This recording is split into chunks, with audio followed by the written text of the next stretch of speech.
So for anybody that doesn't know, you're a former CIA legitimate spy, which is crazy.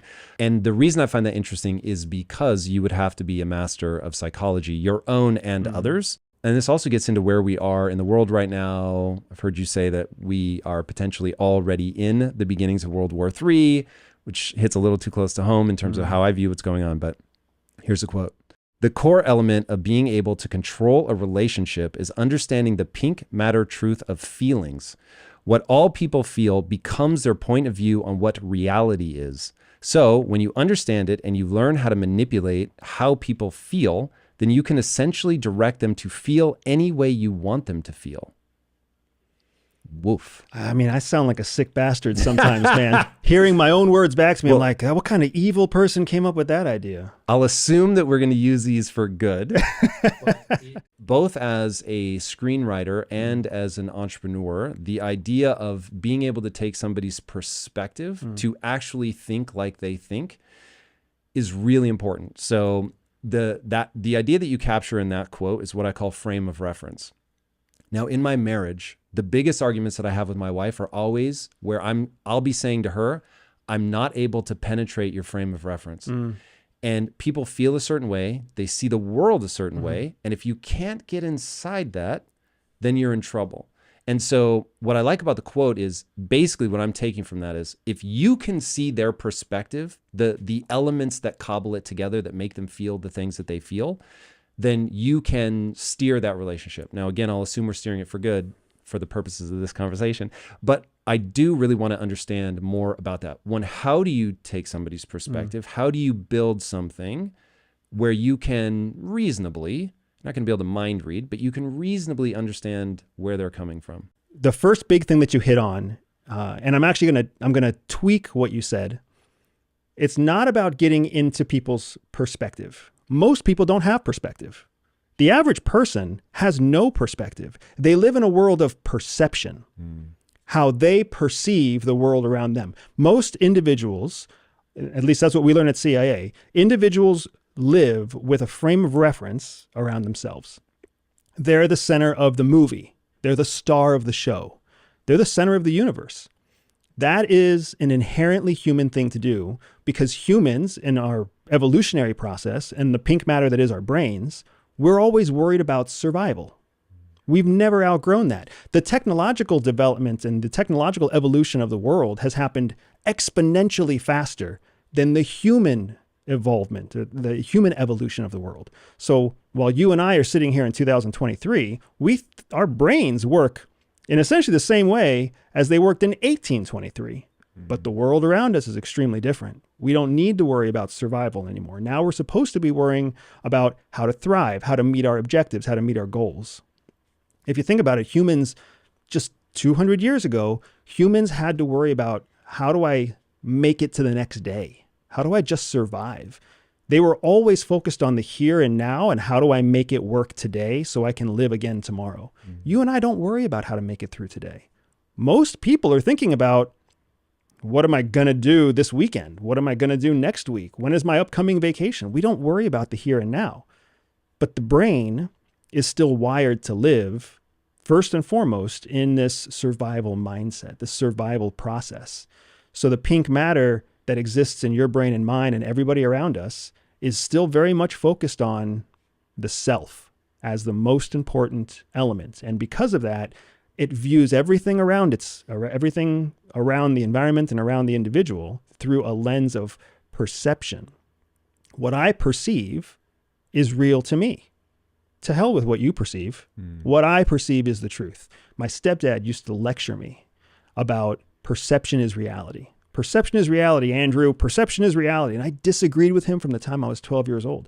I was like, no, Dad, reality is reality. If I perceive a car coming down the road and it is in line to hit me, if I perceive that it's not going to hit me, it doesn't make a difference, right? Reality is reality. What CIA taught me was a better way of explaining what reality actually is. And reality is that 98% of human beings are trapped in their own perception. So the 2% that live in the real world that have perspective, they are able to manipulate the perception of everybody else. Okay, so when you were in training, did you have to like? Are there like 5 bullet points or whatever that you begin to go? Okay, they're in survival mode.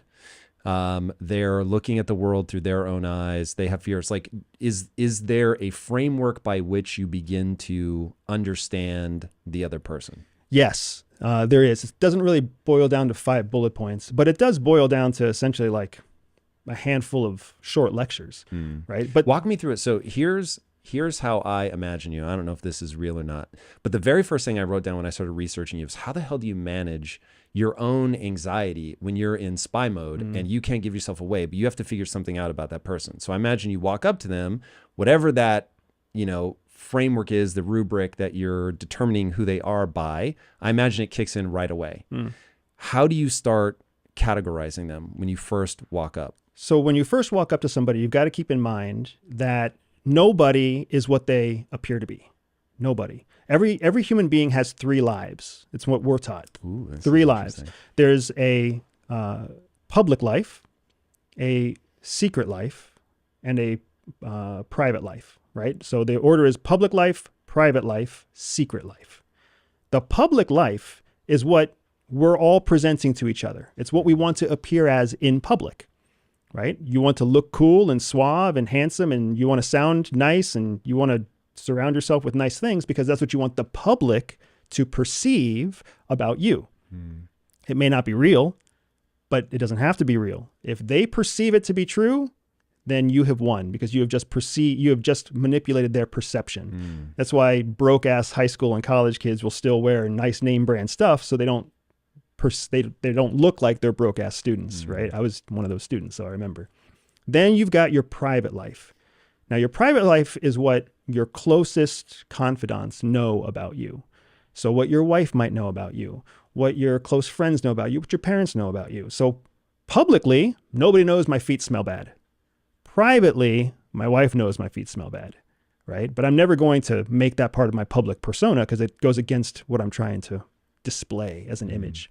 So here you've got these 2 lives. When you meet a stranger, they're presenting their public life. Always. Most of your connections, most of your friends, unless they are in the private life, they are all in the public life. Your coworkers, your customers, these are all people who you are dealing with, you're interacting with on a public life to public life level. We haven't even talked about the secret life, right? The secret life is the life that you don't share with anyone. It's that place where your darkest thoughts, your biggest vulnerabilities, it's where they live and convince you every day not to share them with your spouse, not to share them with your parents, the things that make you feel horrible about yourself, the things that you wonder if they're really true, but you're afraid to even ask the question because what would they think? They the public life, they the private life. How would people judge me? We all have a secret life too. For some people, secret life is big. For some people, secret life is quite small. But you've got these 3 lives. So when I approach somebody in spy mode or in business mode or in social mode, I know I'm dealing with a public life first. So are you trying to peel beneath that? Sometimes. Like in spy mode. In spy mode, I'm sorry. No, please. This is so interesting to the average person. You have no idea. Like, this is like movie shit. In spy mode, you have 2 objectives. Objective number 1 is to get into someone's private life as quickly as possible. Because unless you're in someone's private life, you'll never get into their secret life. Objective number 2, once you're in private life, is to become one of the few people that will ever penetrate their secret life. And there's only one reason why you want to penetrate someone's secret life. Because once you're there, you never leave. Once someone has trusted you with a secret life secret, their fealty to you, their loyalty to you is beyond question forever. Because they believe that you have earned that right to their secret life. They believe that you two are inherently connected, star-crossed lovers, soul matches. They rationalize it however they need to rationalize it. But essentially all they did is they just, in a moment of vulnerability, they let you into one of their deepest, darkest secrets. So they have been leveraged like debt. They have been leveraged now. So their deepest, darkest secret hinges on you keeping it a secret. And that is interpreted as loyalty. They interpret that as, this is the most trusted confidant. This is my most trusted lieutenant. This person gets me. This person understands me. I need to do life with this person. So when you're a spy and you get into someone's secret life, that means you get all the secrets. If they're a general in a nuclear program in a hostile country, you can just ask them a question. Hey, who are your missiles pointed at? What's the temperature that you guys use? Or how often do you enrich your uranium? What's your primary source of uranium? You can ask them anything because they don't even care about that. That's all stuff that they basically have in their private life. You're in their secret life. That stuff's yours. They'll just give it to you. The stuff they really care about is, I'm really not happy. I'm trapped in this marriage that was arranged by my parents. And what I really like is this kinky thing with this whatever that's going to get me, killed in my own country. But I can tell you about it. So how do you get into that mode? I'm guessing you have to understand something about them first. So you have to know what makes them tick. You have to understand what's going to make them suspicious, what's going to trip them up. Are those like generally true, or do you have to tailor them to that specific person? You come in to any operation against a human being. So human intelligence is called human intelligence operations. Whenever you come into a human operation, you're using a generalized dossier of the target set. So if I know I'm talking to an Asian person who has traveled to Europe, maybe educated in Europe, their parents are well-to-do, they live in China, but they were born in Cambodia, you can kind of come up with a general sense of the person. Walk me through that though. So are you thinking, okay, if you're born in Chinese culture, it's more collective in nature, so you probably feel a tremendous sense of pressure from your family, and so how do I leverage that? Or no, you have a certain reaction to authority, and if I can position myself like are you thinking like that? You are exactly. That's exactly how you're thinking. So there's a couple things to keep in mind. So first is that there's 3 developmental stages to the human brain. There's from birth to 7 years old. From birth to 7 years old, we're all sponges. We don't differentiate between true and untrue information. There's just information, right? This is one of the reasons why my son, when he was 4, just fell head over heels in love with his grandpa. His grandpa's wrong pretty much all the time. He just lies. He tells stories that never happened. He just makes stuff up, right? Oh, the reason this is happening is because of that. And I'm like, no, that's not true at all. My 4-year-old son doesn't care. Or when he was 4, he didn't care. But Babu, who he calls his grandpa Babu tells the best stories. So now my son is 10. He has left that first developmental stage. But because of those years spent with his grandfather, he is now predisposed to believe his grandfather. The second developmental stage happens from 7 to 13.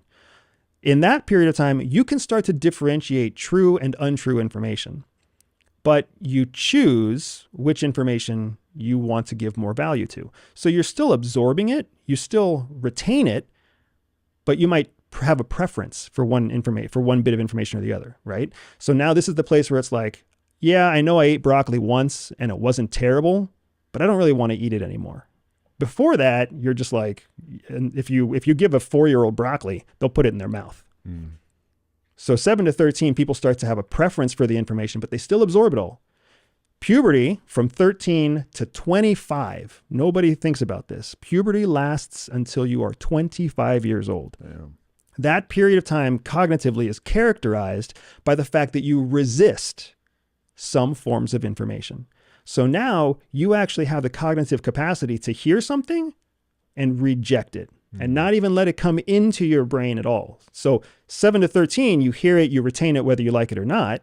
0 to 7, everything comes in. 13 to 25, you're actually rejecting information. So when we create a dossier on somebody, we're looking at those first 25 years. Where did they spend the first 7 years? Oh, they spent it in China.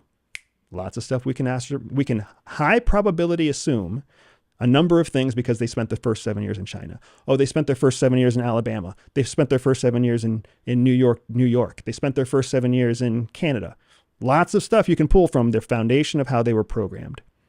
7 to 13, they did this. Okay, so they were exposed in some places like Saudi Arabia, North Korea, Turkey, Syria. You can assume that some pieces of information they were just never exposed to, right? They were predominantly exposed to one style of information. And if they were given other information, they may have absorbed, or they would have absorbed it, but the chances are they were never exposed to it. And then you look at them from their puberty years, 13 to 25. Where were they? What were they doing? What college did they go to? What high school did they go to? What countries were they in? Because now you know, well, what would they have been exposed to? What would they have rejected based on their predisposition to these other formative years? And now you're talking to them in their 35 or 45. After 25, neuroplasticity is still a thing for the entirety of your life, meaning your brain can always learn something new. But your worldview has been set by 25. So unless something comes in and challenges your worldview, and you give it permission to challenge your worldview, you're never going to change the way you think after the age of 25. So we can largely assume that every person that we're talking to, especially if they're government, engineer, super secret squirrel stuff, they probably haven't been challenging their worldview since the time that they were 25. So now we have these different levels that we can use to make probabilistic assumptions about how they think and what they believe. When you have that dossier, that generalized dossier, then you can go into a more granular dossier about what they drink, what they eat, who they hang out with, are they cheating on their spouse, how often do they use their phone, all the really nitty-gritty detail stuff to create a picture of how you want to talk to this person. So that your first introductory line essentially predisposes them to want to talk to you for the entire conversation. And that's so interesting. So did you take classes on, like, okay, if you grew up in an American large city, here are going to be, some of the things you would have taken in by the time you're 13, or if you grew up in the Middle East, then it's, you're going to be probably Islamic culture. Here are like the main things that you're going to need to know about somebody like that. So at CIA, it's organized according to disciplines. So they do a really good job of making sure that people are compartmentalized in terms of their skill sets so that no one person can do everything. And they also capture the efficiency of scale by having some people be really good at one skill, so they can essentially like a industrial revolution, what is it called? Assembly line. So somebody says, we need to target nuclear engineers in Iran. And here is a list of, and then a different person, a different discipline says, here's 12 nuclear engineers that travel outside of Iran that we think we can actually get in front of. And then they give those 12 to an analyst team. And now your analytical targeters create that generalized dossier. And then those analytical targeters give it to human targeters who create the nitty-gritty dossier. Those human targeters then give it to actual field officers or case officers and say, here are the 12 people. Here's everything we know about their background. Here's everything we know about them individually. Here's what we know about their pattern of life, where they hang out, what they like to order at their favorite restaurants, and what days of the week they're going to be in those restaurants. And then they give it to the field officer so the field officer can review the whole case and say, here's how I'm going to do this. Here's the day, the place. Here's my opening line. Here's where the conversation is going to go. We create our conversation map, a map of how we expect the conversation to go with all of the different break-off points where it might go awry and how we bring it back together.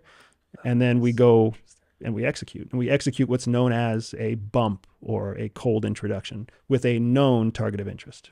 And a bump is your meet cute. It's where you're going to bump into them, I assume, is where that comes from. From their perspective, yeah, you're just bumping into them. Yeah. Right? From their perception, you're just same place, same time, and it's totally by happenstance because they're living in their world. If they actually lived outside of their world, they would realize an entire team of people just orchestrated this singular moment where I say exactly the right thing to you at exactly the right time to make the conversation continue. Jesus. Are humans laughably predictable? Laughably predictable.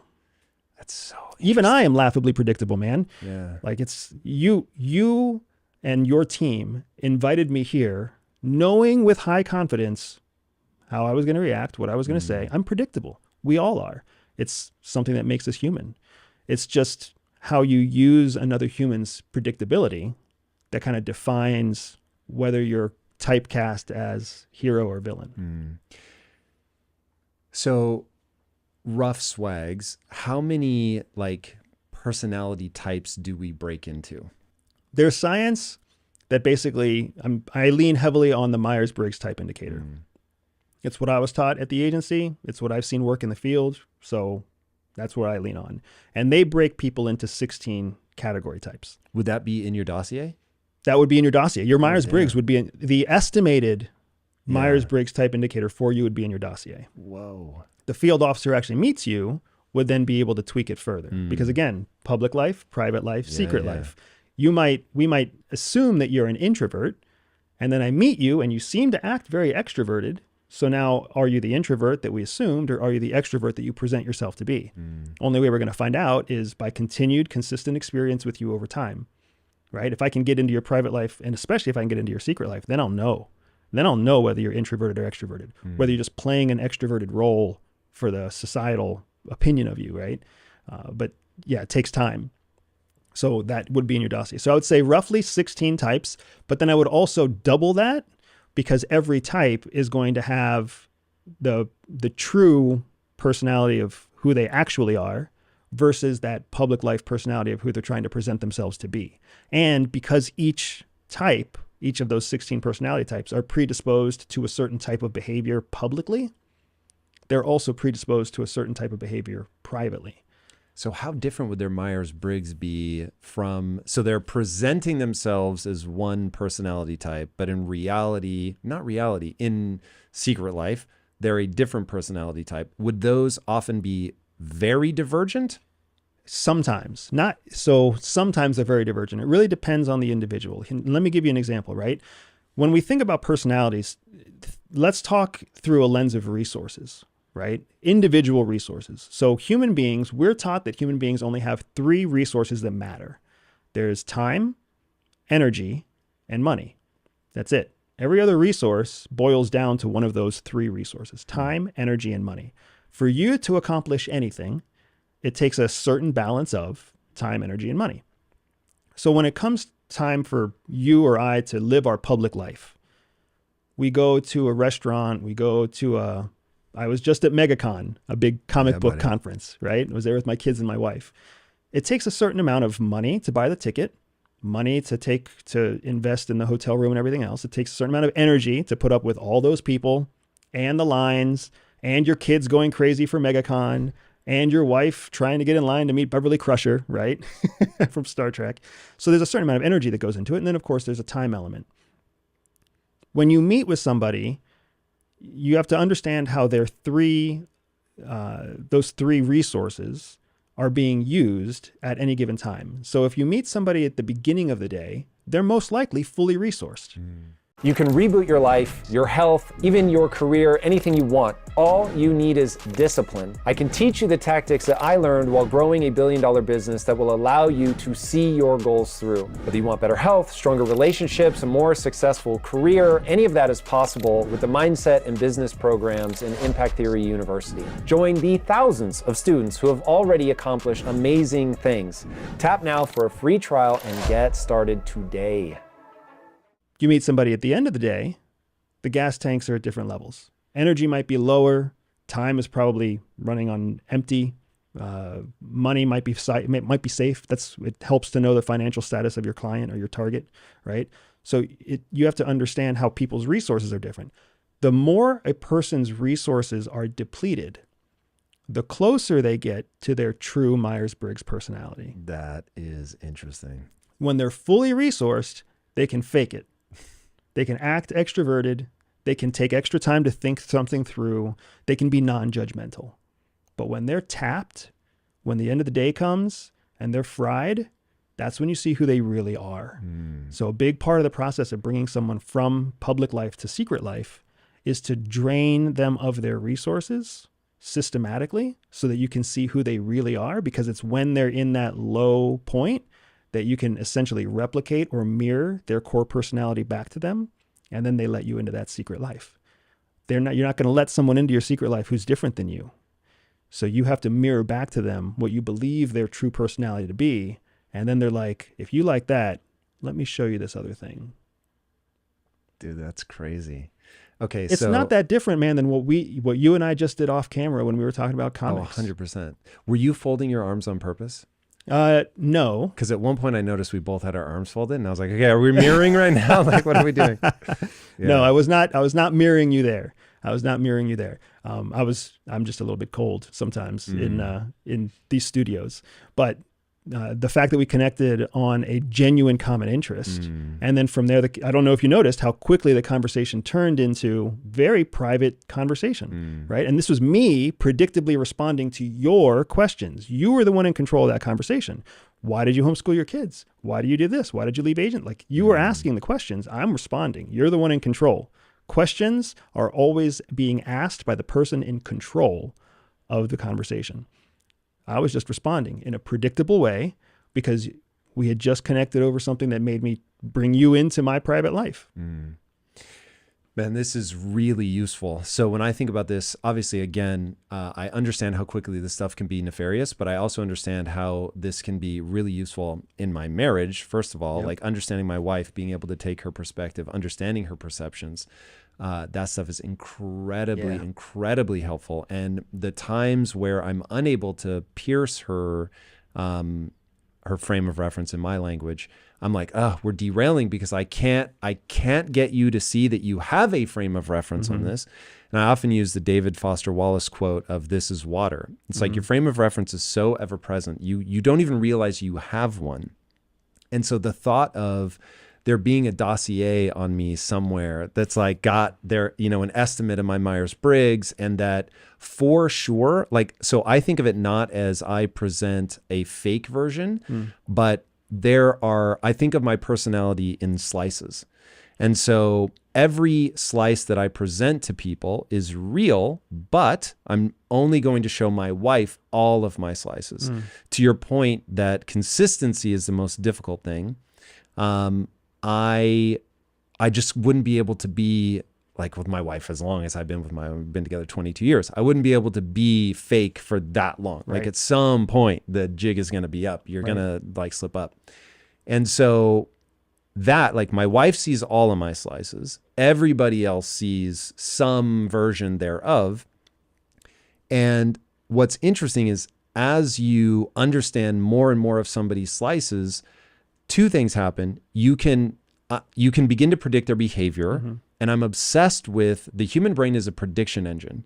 And my whole thing, like we're living through a moment where Thomas Sowell has the perfect quote to sum it up. And people have, this is a paraphrase, but people have exchanged what worked for what sounds good. And this goes back to your idea of, well, you can say that a truck's not heading towards you, but if a truck is heading towards you, it's heading towards you. And so there's what's really happening, and then there is your perception of what's happening.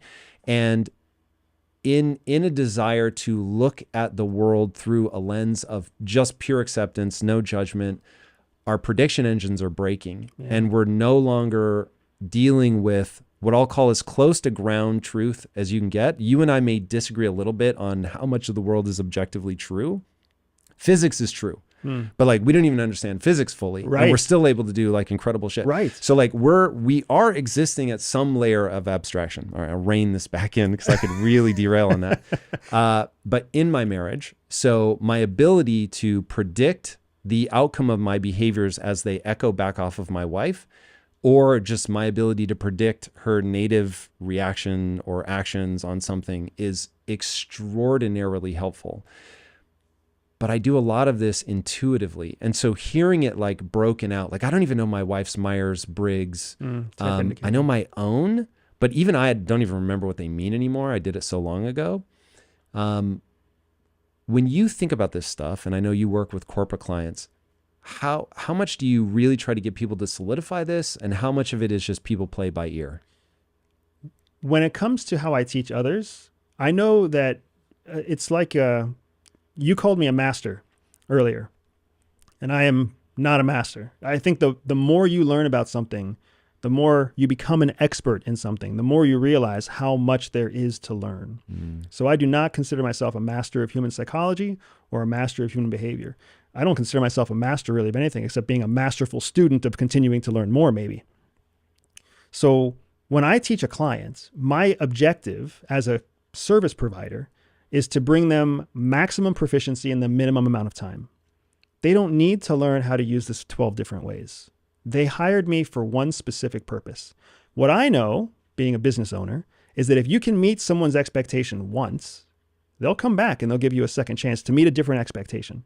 So when a corporate client comes to me and says, I want to learn how to use these skills in my human recruiting process, right? My human resource process, then let's do it, right? I don't distract them by telling them how to incentivize their high performers. I don't distract them by telling them how to improve their relationship. I don't distract them by telling them how to improve themselves. You want to use this skill in your human resource sourcing and staffing. Here's how we do it, right? And then when they have success doing that, that's when they come back and they're like, that was amazing. How else can I use this? Or where else can I use that? Or here's my next problem. My C-suite doesn't get along. How do I get my C-suite to get along? How do I increase communication between my program management team and my budget and finance team, right? Now they bring you specific problems and you solve those specific problems. That's how I end up teaching it, because people understand their problems. People don't necessarily have the consistency or the self-discipline it takes to master multiple areas of a certain skill. It's not a luxury many of us have. Is there a question? So going back to your HR example, do you think there are universal questions that will prompt people to reveal themselves? In general would be my ideal, but we can limit it to HR if we have to. So my instinct is to say yes, but I'd have to think through what those questions would be and how we would ask them. I'll buy you time to think about it. Here's the one that I use in interviews, because this is culture is everything to me. Like you might be really smart, but if you're not a good cultural fit, then we have a problem. And this goes back to what I was talking about. We're living through a cultural moment where people go, they're not, they are so trying not to upset or offend anybody that they don't realize that people are predictable, like you were saying, that they fall into certain categories. Boys and girls is the easiest one for me. As somebody who writes comics, like I just had to realize, 12-year-old boys are into this, 12-year-old girls are into this, and they are wildly divergent desires. And look, that's on average. It's not everybody. And of course, there are going to be some 12-year-old boys that prefer the girls' comics and vice versa. But in an interview, the question that I ask is, when was the last time you were offended? Okay. Now that matters to me a lot. What are you hoping to discover from that question? I am trying to figure out what their, if they have thick skin. And very specifically, what was it that triggered you? Because that to me gets me their frame of reference. Because I think everybody's offended by something. And the question is what? And if what you give me is something small, then I know, okay, there's no way. Like you're gonna, in a business where it's just data, like it's either working or it's not. We're not competing against each other. We're competing against the market and competitors. And this is, running a business is the closest that most of us will come to a quote unquote life and death situation where you can literally go out of business. Nobody has a job. The company is now dead. And as the person, that started the company, that's like real stuff. Like that's really high stress. And so I need to know if in that dogfight, if I'm going to have to overly worry about how I say things. It's a fair question. I would, now that you've given me time to stall and think through it, I would start with a question that has more to do with how they process information. I would start with a question like, how would you plan your ideal vacation? That is a good universal question for me because it's going to tell you how they process information, how quickly they respond to tasking, the time and resource demands that will go into any future tasking you give them while they're on the job. And the reason I come up with that is there's an exercise at CIA that they put us through called the 4 temperaments. And they break these 4 temperaments down into 4 different animal categories, basically. So the 4 animal categories are lions, foxes, cheetahs, and bears. Interesting. Right? Tell me more. So your lions are people who have a temperament to organize. Your foxes are people who have a temperament to create ideas, to create. Your cheetahs are people who have a temperament to take action. And your bears are people who have a temperament to build relationships. So why those animals? None of those seem self-evident to me. I don't know other why. than the cheetah. The fox is also relatively clever, fair. right? I don't know why. I was just taught, and I just do what I'm told. Yep. So what ends up happening is you ask in a high-performance team. A high-performance team is a 4-block team, right? If you can imagine a square with 4 blocks inside it, and each of those blocks is representative of one of those animal temperaments. You need each of them in a high performing team. You can have a good team that doesn't have all four, but if you want a truly high performance team, you need all four present. Somebody to organize, someone to create ideas, someone to build the relationships, someone to execute. When you are looking to source somebody into HR, you already know who you're looking for. We need bears. We need cheetahs. We need lions. We need foxes. You should already know because you can run the temperament of your existing staff. And if you want to build a high performance team, you need all four blocks present. So you just find the missing block and then you start sourcing for that.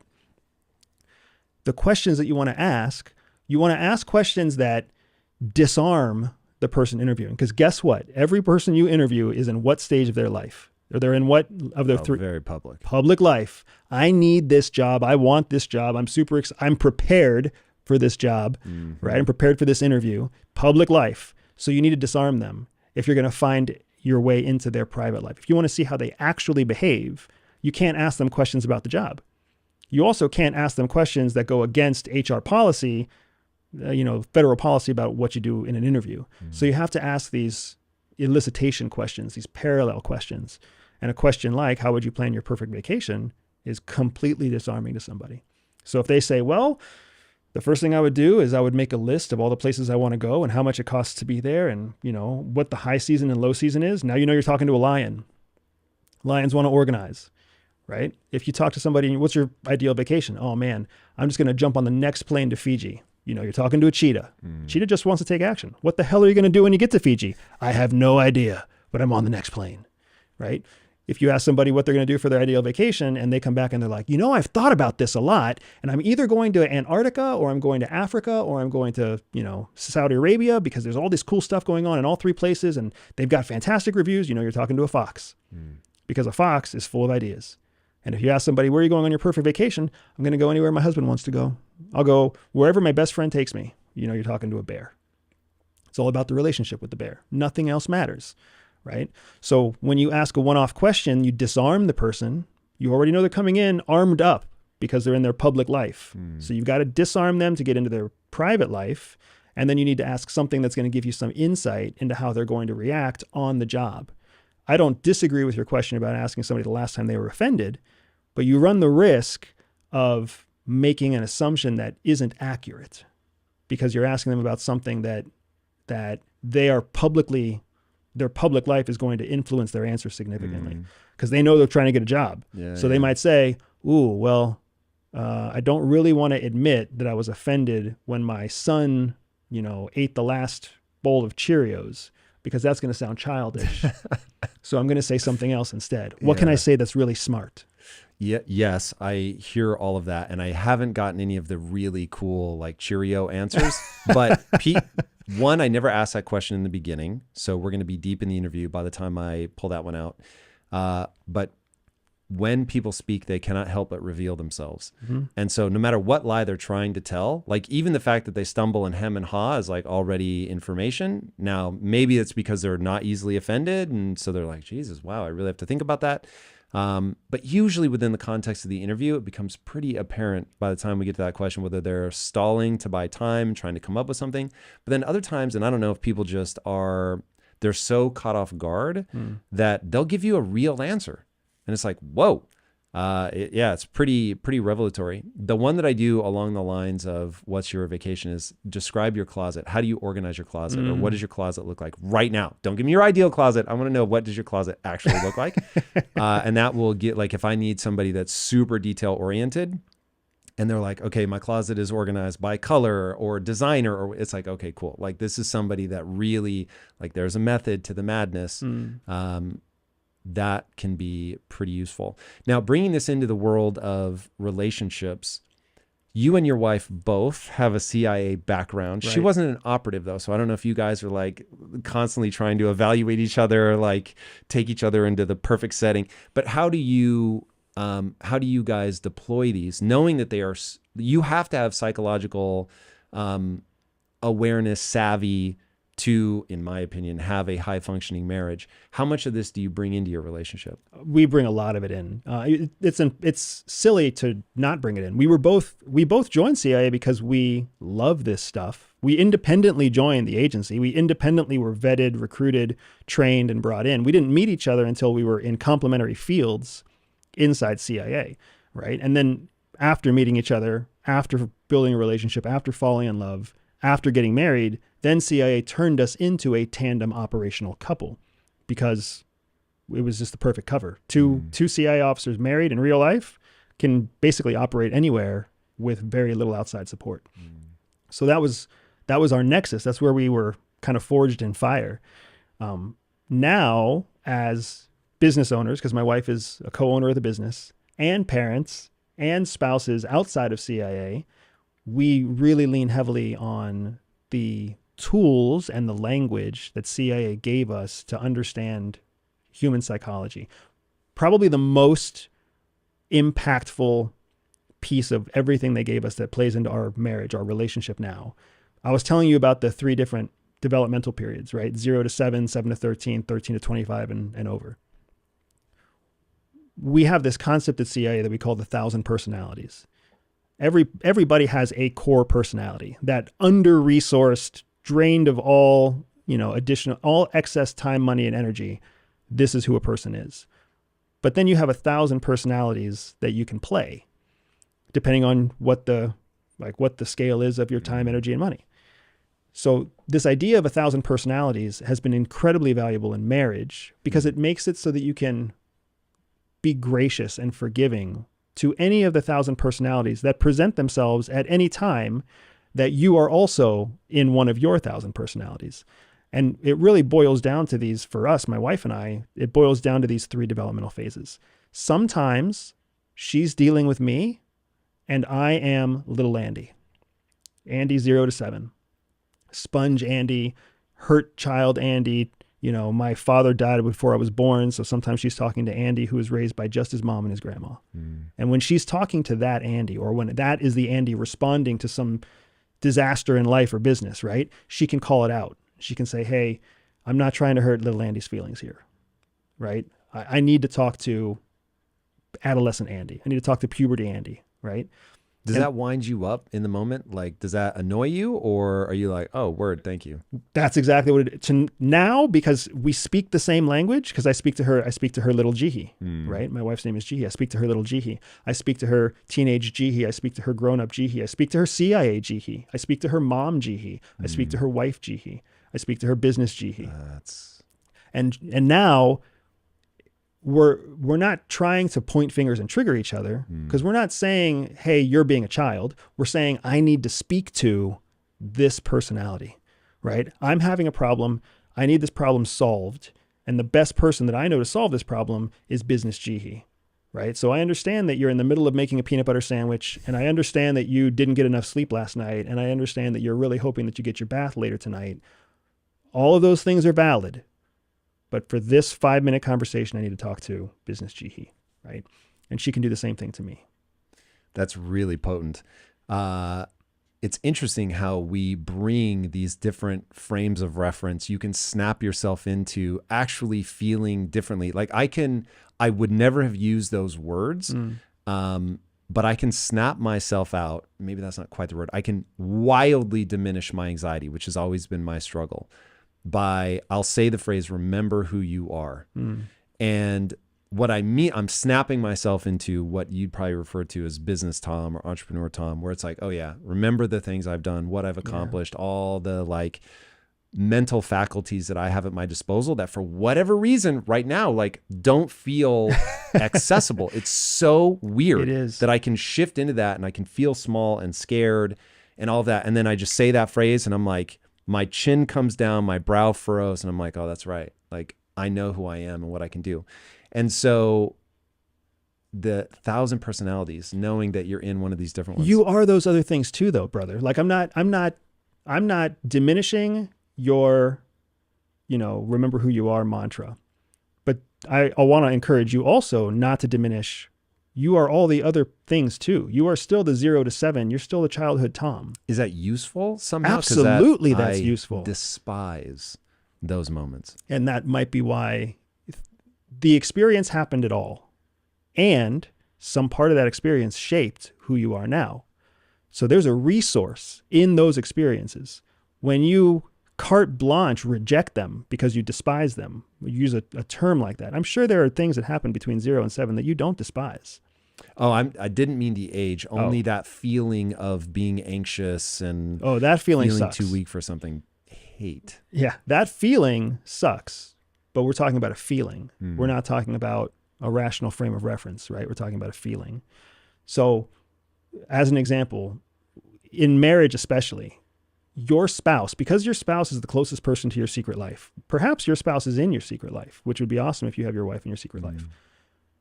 My wife is very much in my secret life. Your spouse understands you at a very deep level if she's in your secret life or he's in your secret life.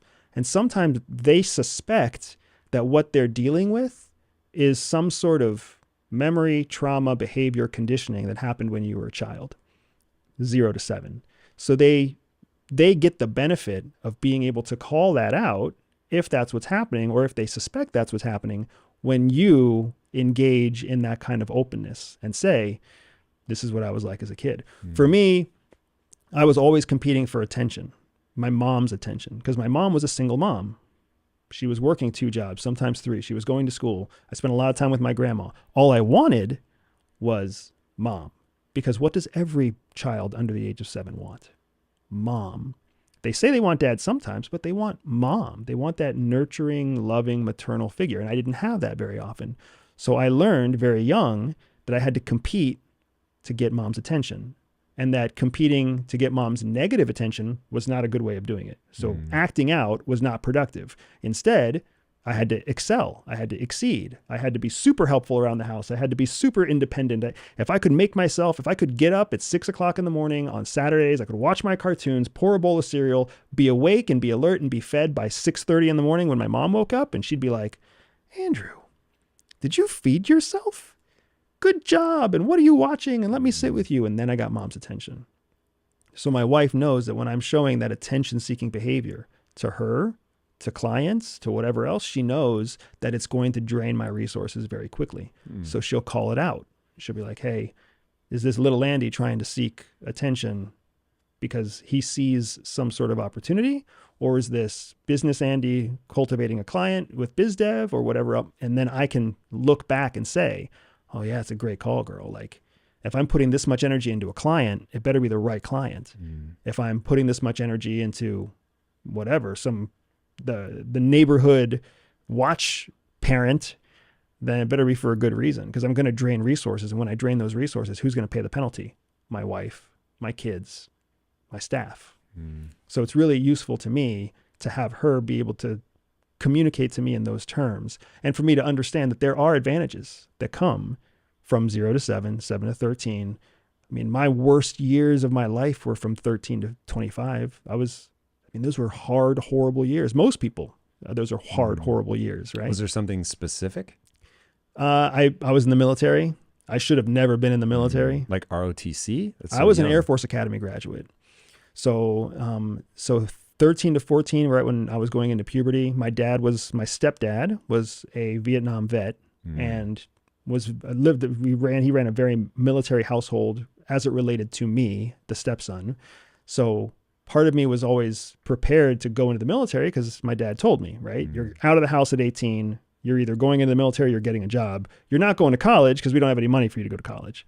So that was always my rubric, right? I'm going to get a job and I'm going to go into the military, but I don't have a home. April 18th, the day after I turned 18, I no longer have a home. And my dad made it very clear, like, this is how it's going to work. Were you still in high school? I was my senior year. 18, I was going to graduate in May, and April was my birthday. So you didn't even get to finish high school? So I'm sure that they would have. I got to finish high school, but I needed a plan. Right. Like I had to demonstrate that I had a plan. It wasn't like I was going to graduate high school and be able to stay at home. Right. And I kind of knew that. So, back up 16, 17, I'm making this plan for when I turn 18, because I've been conditioned by my stepdad since I was like 12. You're out of the house at 18 and college is not an option. So I happened to find that a military school, the Air Force Academy, is a full ride scholarship to a university, and it's also in the military. So what is little Andy? the 0 to 7 Andy thinking, well, maybe I'll make my stepdad happy if I go into the military. Maybe I can erase all of these years of pain and torment and trying to impress him if I just show him that we're the same. And I joined the military. Should not have joined the military. It just wasn't a good fit for me. It was a very, very difficult time. And from about 16 on, all I was doing was trying to qualify for the Air Force Academy, trying to, demonstrate my military discipline and my military structure and submit to authority and everything else. I was doing everything through a lens of, trying to prove that I'm successful in this realm. That's what so many of us do without even realizing that we do it or why we do it. I wouldn't change any of it for the world because I now have those experiences to pull from as I make my own decisions now. But a lot of that came because I was able to make my own decisions. It was me trying to fit into the rubric of following orders and being elite that took me to CIA. On my own volition, I don't know that would have ever happened. So I have to look back at little Andy and teenage Andy and adolescent Andy and all the trauma and all the challenges that drove me through what I experienced because they contributed to why CIA recruited me. Yeah. Do you think that they contributed to why you're a high achiever? Absolutely. So another one of the first lessons that you get at CIA, at least in CIA field operations, one of the first lessons they tell you is that there's a strong connection, an empirical connection between childhood trauma and high achievement. That the science is out there. I've looked it up on my own. The connection is extraordinary. That people who experience the right amount of childhood trauma, the right amount being enough that you had to prove something, but not so much that you had to adopt external coping mechanisms, right? Whoa. Well said, like drugs. Correct. Drugs,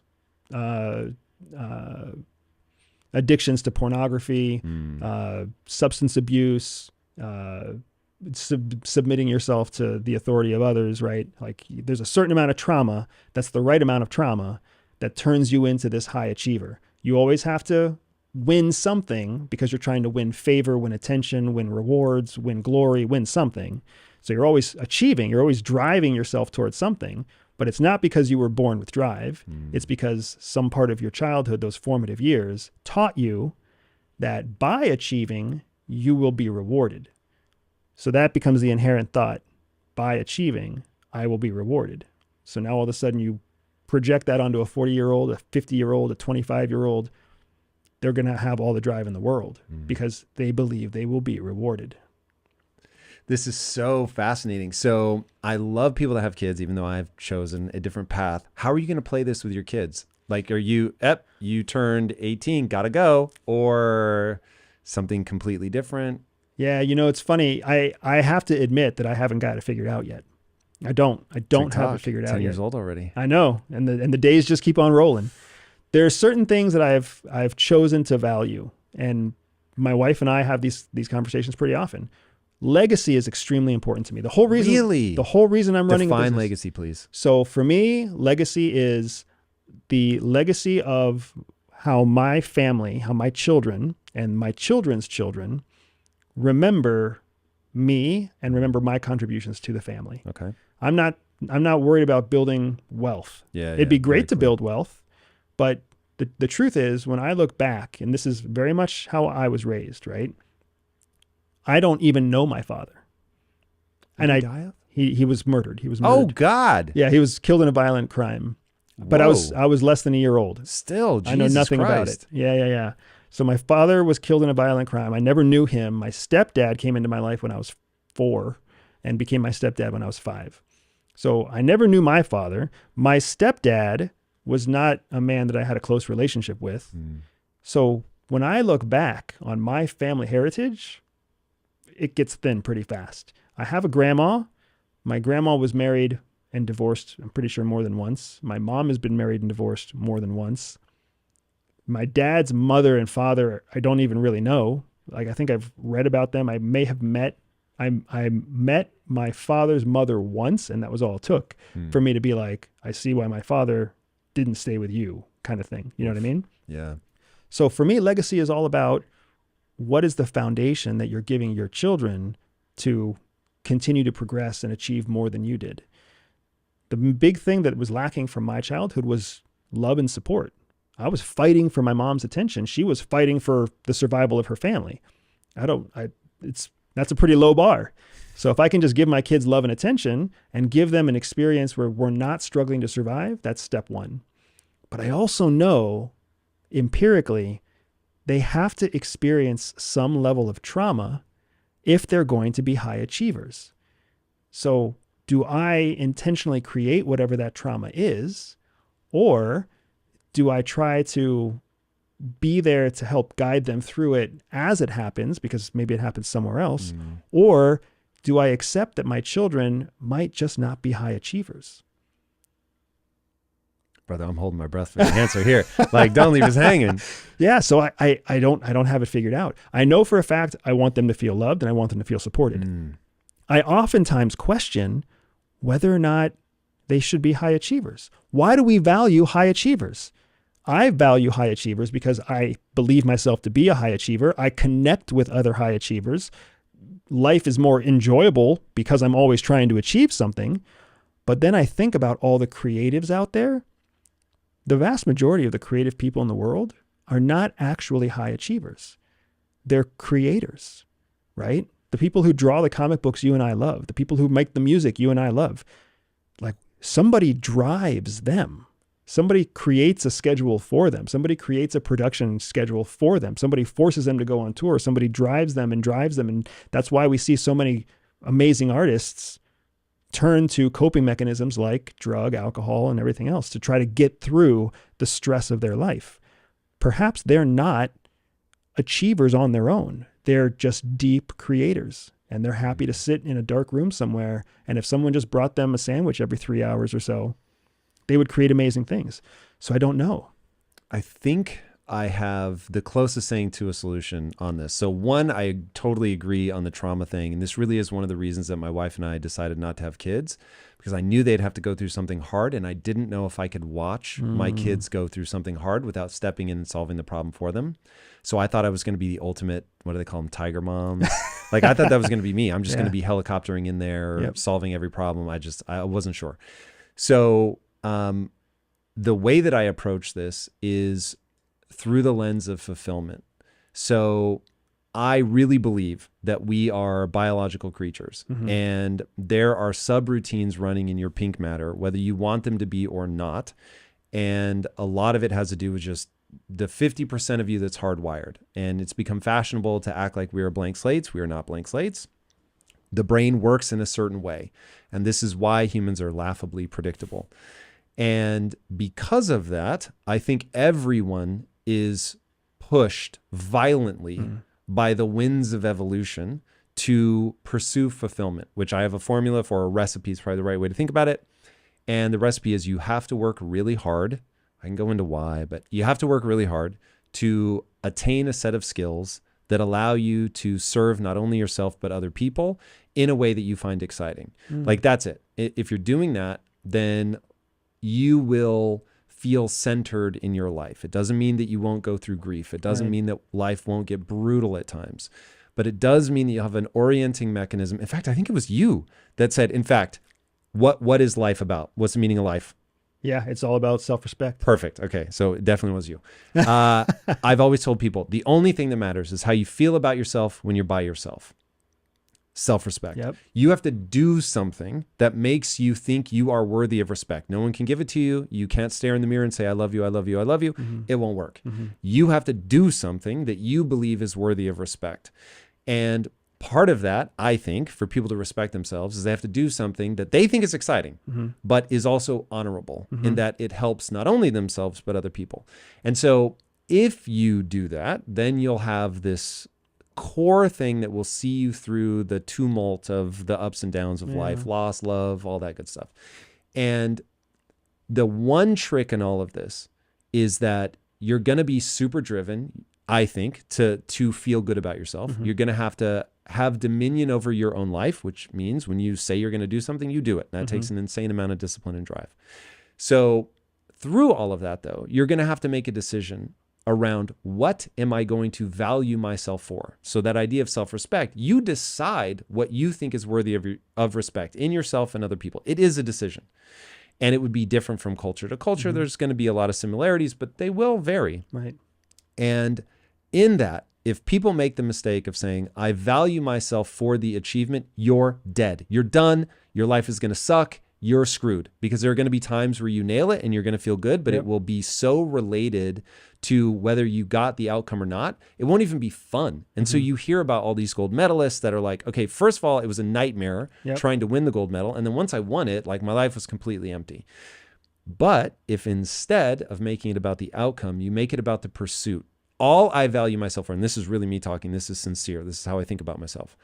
All I value myself for is the sincere pursuit of my goals. Now, my goals need to be exciting and honorable, as explained previously, but I may never achieve it. So I'm trying to build the next Disney. The odds of me succeeding are virtually zero. But I show up every day. I leave it all out on the field, man. And so if I fail, look, it will be a gut punch. There's no doubt, but I won't lose respect for myself based on whether I do it or don't do it. Because then it's like a thing that like is way off in the distance. I can't respect myself for the next 50 years while I try to do this. Like that doesn't make any sense to me. So tying your self-esteem to the sincere pursuit of something feels like the only way out of a death trap. That's an awesome formula. It's an awesome formula because it takes the achievement factor out. That's what makes it so awesome. We are all conditioned, at least in American culture, Western culture. We are, if we're speaking English and you're listening to this in your native tongue, you have been preconditioned to believe that achievement is the ultimate goal. It's just how the Western mind works.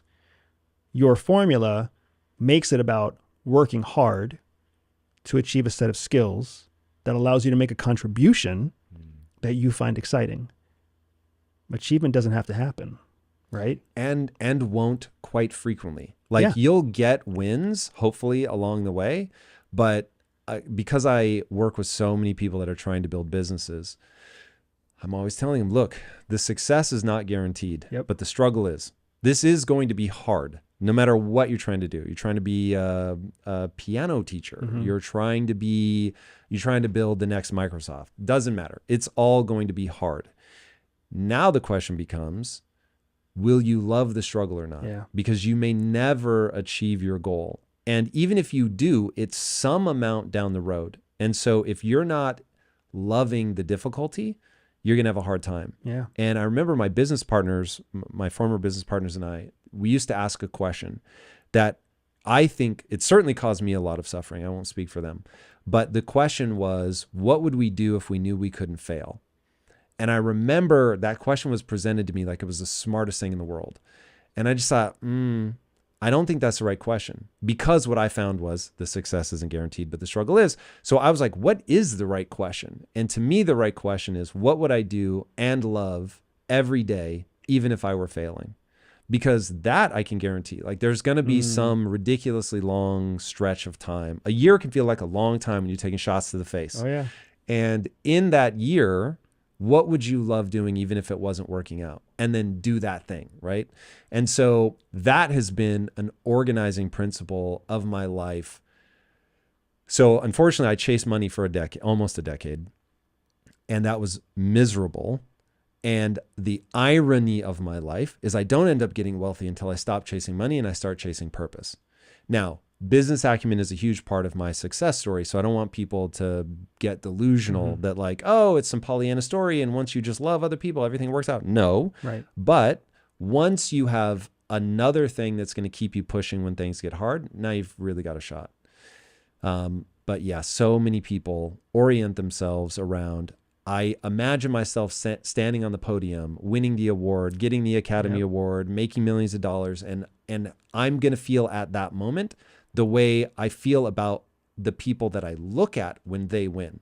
But it's a very different experience to win the award, get the money, than it is to look at the person winning the award and getting the money. You know, I love that idea of embracing the struggle, because the closest thing I have found to espionage, the closest thing I found to spy work, is business. I knew you were going to say that. It's the closest thing out That there. makes all the sense in the world to me. It's the closest thing out there.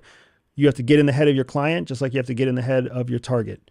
The constant experimentation, the constant shots to the face, the constant failure. We have something called a probability curve that we use at the agency. And the probability curve is basically telling you that the most probable outcome is failure.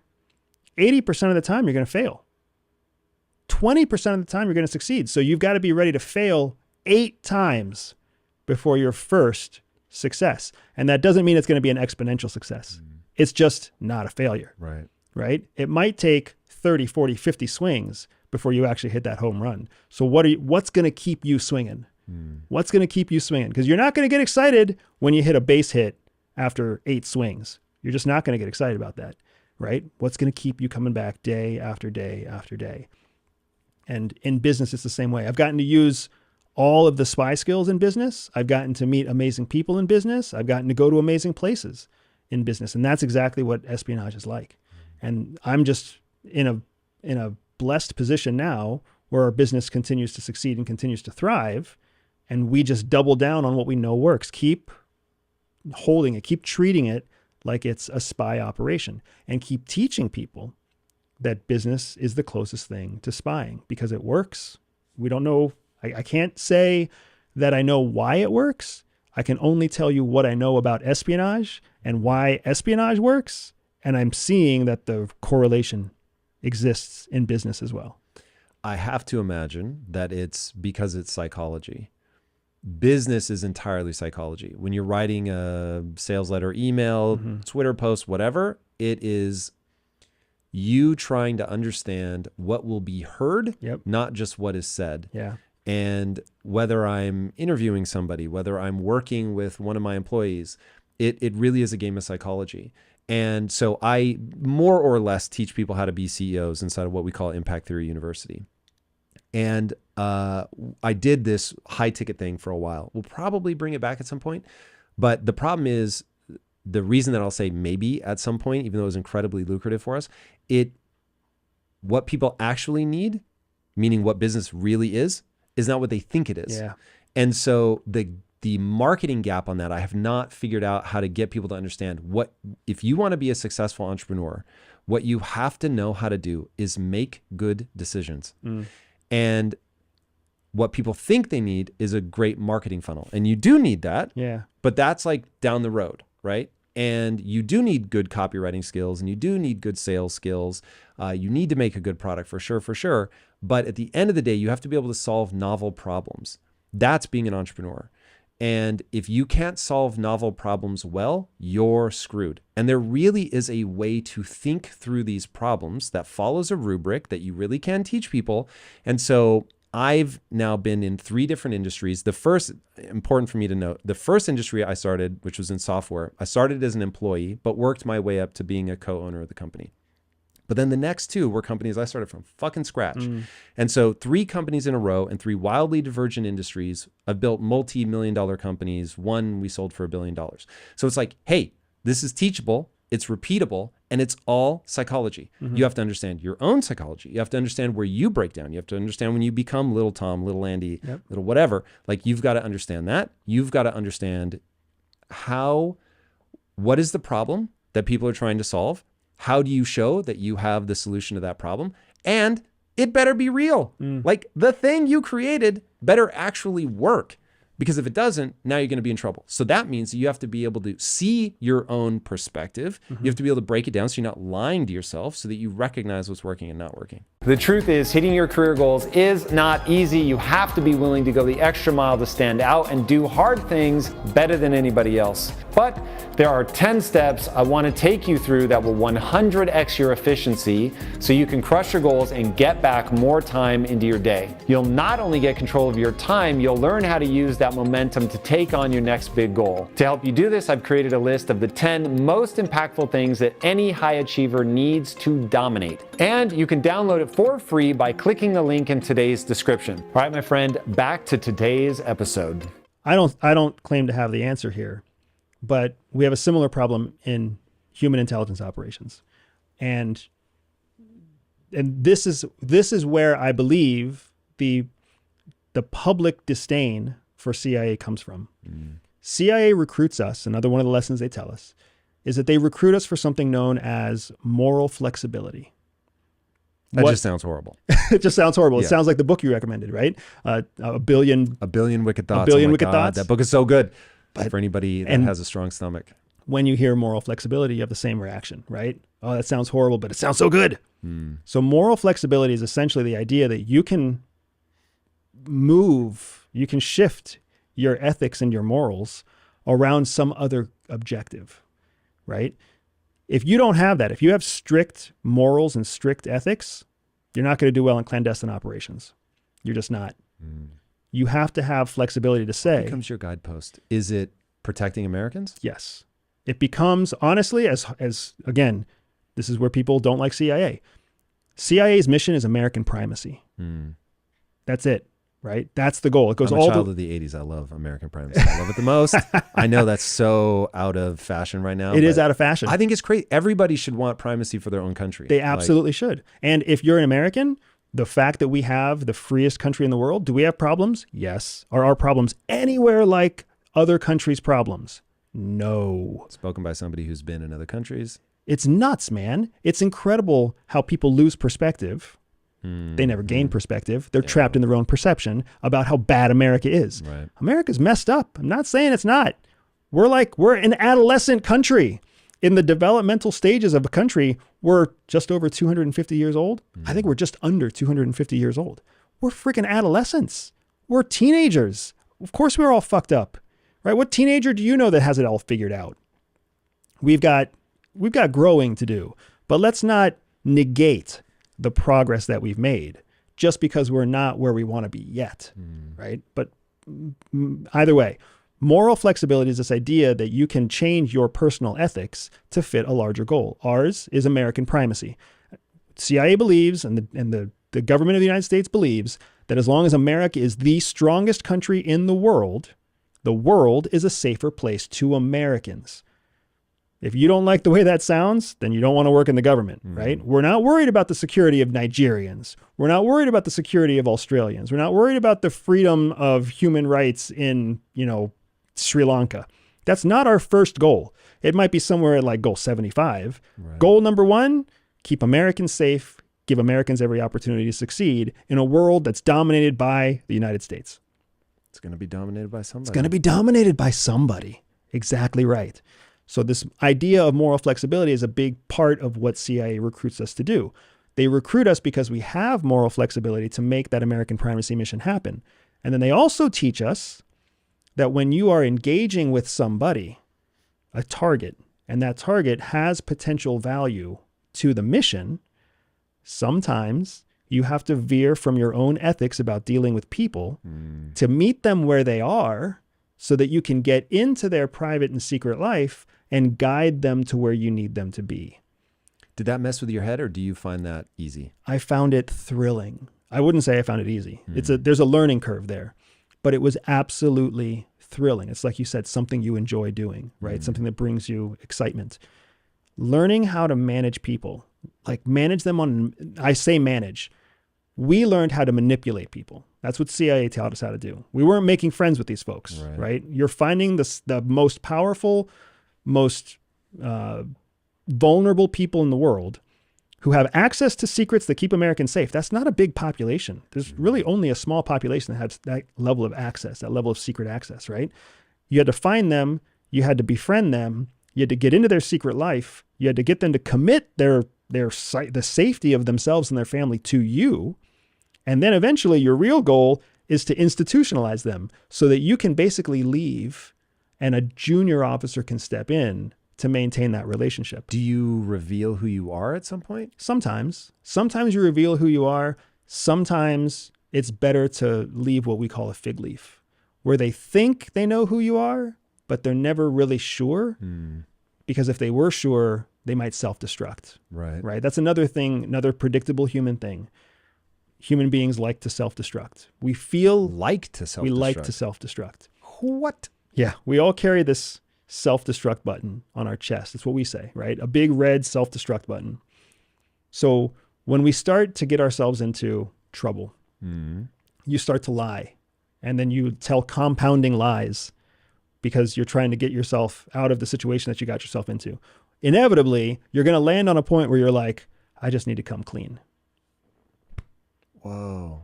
That's something that we do, right? And then you've got the people out there who refuse to lie because they're so afraid of that moment that they only tell the truth. Yeah. Well, when you only tell the truth, guess what you do? Whoa.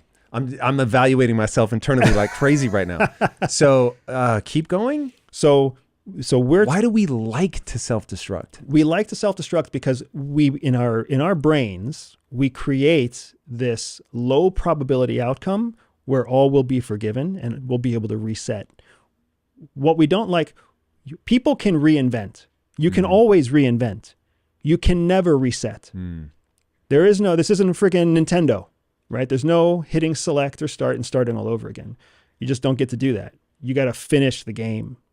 And then you can restart, you can reinvent, you can recreate, but you can't go backwards. You can't reset. So true. We keep thinking that we can reset. We keep thinking that we can go back to the blank slate that you already said never actually existed. We can't. We have to keep playing the game. You can retreat or you can advance, but you can't restart the war. You're in it. You're in it and you've only got one chance. You've only got one ride on this rock that circles in one direction, right? Time only goes one way until we find out how to do it otherwise. This is just where we are. You've got to accept that reality. You can't perceive something different. You have to accept the reality that you're going where you're going. Two things happen when you accept that reality. The first thing is that you learn that everything that's happened that you would think that your instinct tells you to just reset and start over, just whitewash it all, reformat the disk, and let's start over again. So we like to self-destruct because we are misinterpreting the moment. Right. Because we are telling ourselves a lie in our head, right? We're telling ourselves that it's better to start over than to start where we are. Wow. It's never better to start over. You are a fantastic example because you accept it. You are the sum total of all of your experiences, good and bad. You are 0 to 7, 7 to 13, 13 to whatever age you are now. You are all of that sum of all of that experience and all of your learning. You use the mantra, don't forget who you are, or remember who you are. Is that what you say? Remember who I am. What you're really remembering is everything that brought you to where you are. You can't pick and choose. You can't reset it. That is what it is. And it's a fucking superpower. But it's a superpower for everybody. It's a superpower for everybody. I'm nowhere near the financial success that you are. I'm nowhere near the achievement that you've achieved. I'm nowhere near the notoriety that you have. Nowhere near it. But you still invited me to come here. There's something I offer of value that made this conversation interesting and relevant to you. We all have that kind of power, what we call wasta. Wasta is the Arabic word for influence, right? We all have that kind of wasta. We just have to learn to lean into the wasta that we have and leverage it to achieve what we're trying to achieve, to build what we're trying to build. We can't just reset it and start over. We spend so much time, people spend so much time bemoaning their background instead of leveraging it into something amazing, turning it into something productive, right? And what ends up happening is the reason espionage works, the reason business works, is because human beings, laughably predictable human beings, are always unhappy. Edgar Allan Poe said people are never truly happy until they're unhappy. Because you're unhappy, as soon as something makes you happy, you start to worry about when that happiness is going to be taken away by something that makes you unhappy. So you can never actually reach happiness. Your average person is happy as long as they're unhappy, because that's when they're content. They believe, well, everything's miserable. It can't really get worse than this. That's so weird. So when in espionage, you're looking for those people. You're always looking for the person who has access to secrets, because once you find the few people who have access to secrets, there's a high probability they're miserable, because everybody's fucking miserable. So then all you have to do is use the skills to get into this miserable person's secret life and make them think that you're doing it because you care about them as a person, when in fact you just care about their access, because what you really are after is American primacy. And then once you get that person to trust you because they bring you into your secret life, you just drain their secrets, feed it back to American legislators, and you prepare this person to be turned over to a new person that they never even let into their secret life in the first place. But now you vouch, what we call advocate, you advocate for this new person who's coming in, which means your trust and your credibility in their secret life is automatically carried on to the person that you introduce them to. They are now what we call institutionalized assets. They don't even realize that their loyalty is not to Tom and Andy. Their loyalty is to CIA, and they don't even realize it. All while keeping their hand off the self-destruct button. And because you're keeping their hand off the self-destruct button, because remember how I was telling you sometimes we leave them a fig leaf? I'm sorry, I'm just rolling here, man. If I'm cutting you off, interrupt me anytime. No, it's amazing. When a spy realizes, oh shit, I'm giving away secrets, what they think to themselves is, I need to go self-report. I need to go tell my boss. I need to go tell the police. I need to go tell something, because if I'm caught, especially in the countries that we steal secrets from, if I'm caught, they're going to kill me. They're going to kill my wife. They're going to kill my kids. They're going to kill my parents. They're going to make us all a public spectacle to make sure that nobody ever does this again. So they're stuck between a true rock and a hard place, because they think to themselves, if I self-admit what I'm doing, I might get killed. If I get caught doing what I'm doing, I might get killed. So the self-destruct button they have is to pull away from you, to like go into hiding, and then potentially to leak it at some point in the future. So then you lose access to them immediately. 2 years down the road, they still self-destruct. They still tell somebody, man, this one time I was talking to an American and I accidentally gave him like the codes to our nukes. And I realized that maybe I shouldn't trust him. And then somebody reports them anyways, and families get killed. Jesus. We have to protect them from their own natural instinct. So a big part of why we continue to meet with our assets is so that we can constantly cultivate and train them to resist that urge, right? There's no resetting. How do you get them to resist that urge? What you're doing is good. Yes. I care about you. Positive reinforcement. What you're doing. Nobody spies for the reason they think they spy. Just like you were saying, people don't want to know about business. People don't want to learn what they need to learn. They want to learn what they want to learn. I'm totally massacring your own quote. Right, but people don't spy for the reasons they think they spy. People spy for what's known as a core motivation, right? We call it a core motivation. And there's only 4 core motivations. And they fall into a acronym that we call RICE, R-I-C-E. Rewards is a core motivator. Ideology is a core motivator. Coercion is a core motivator. And ego is a core motivator. There we go. Those are it. That's all you got. Wow. Every human being is driven in every decision by those 4 things. Oh, dude, I love these rubrics. These are fantastic. So when you recruit somebody, when you create a spy, it's all based in one of those 4 areas. You just have to know which of those 4 areas is most relevant to that person. And you'll know which of those 4 areas based on what you know about their 3 stages of life. So this person is ideologically driven. This person is ego driven. This person is reward driven. This person won't do something unless you hold a gun to their face. You just know it, right?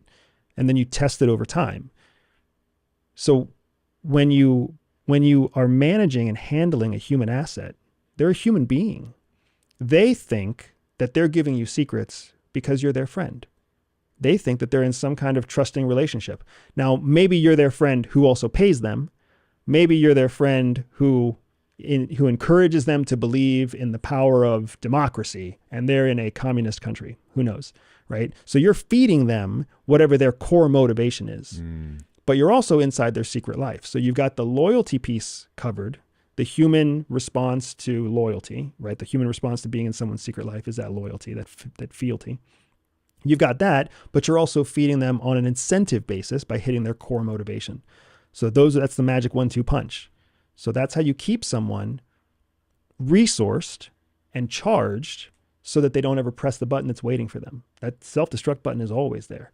It just takes one bad day, one bad decision, one moment of weakness to press it. That's all you got to do is prevent people from doing that. Do they believe if they press that button that they'll get more lenient treatment? Yes. You believe that too, man. You've had that conversation in your own head where you're like, if I just come clean, if I just admit the truth, if I just share whatever, right?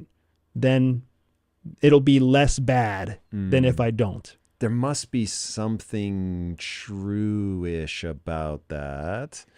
Do people actually, like, I'm trying to put this on the scale of like, they're going to kill my family, everyone I know and love. Like, that's so heavy, man. And humans can be gnarly in the extreme.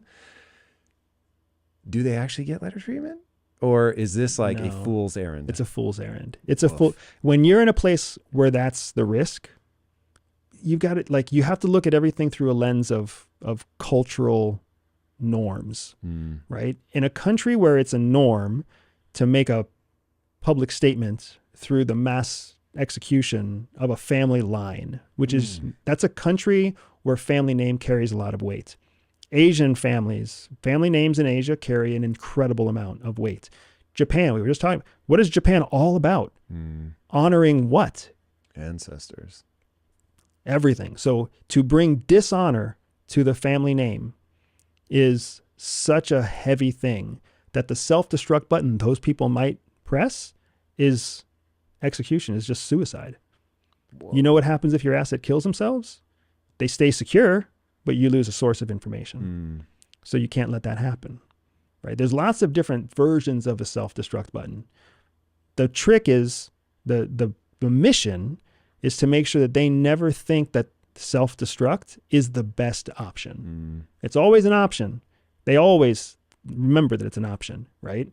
I certainly went through a phase in my life where I was thinking dark, suicidal thoughts. Really? Many people do.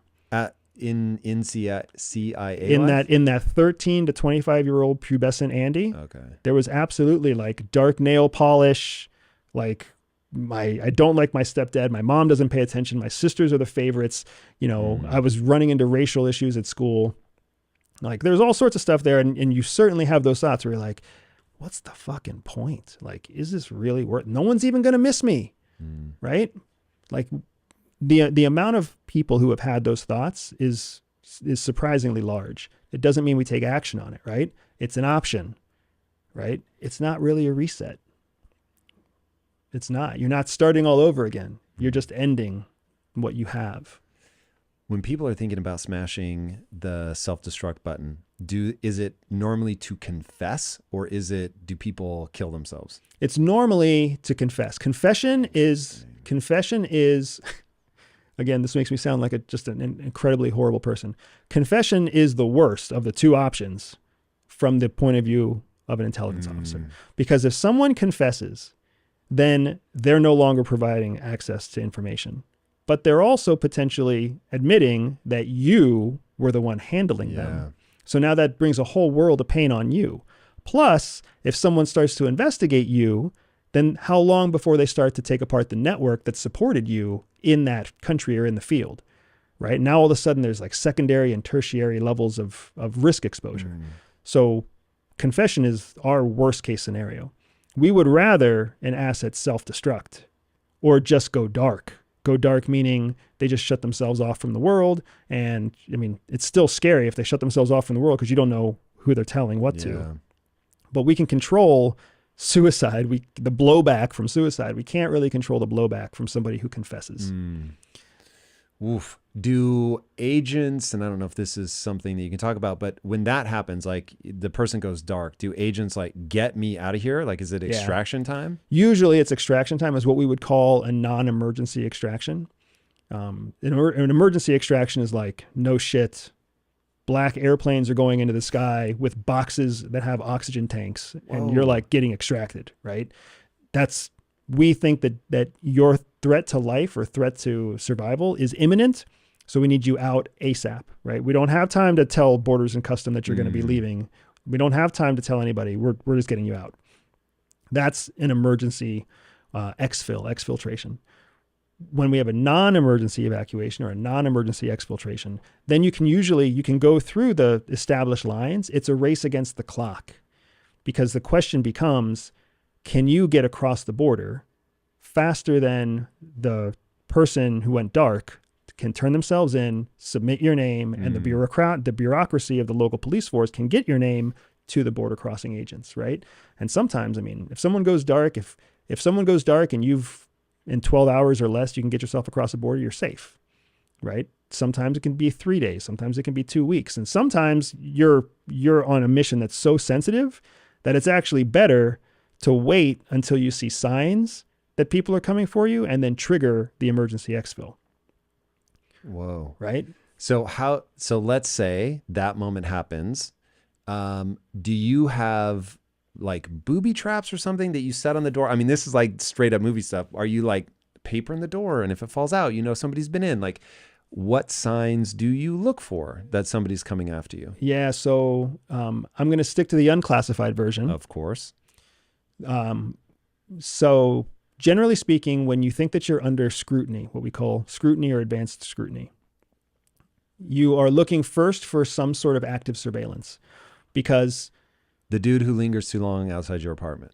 If they're what we would call a bumbling surveillant, then yes, bumbling surveillance exists, right? There's different levels of surveillance.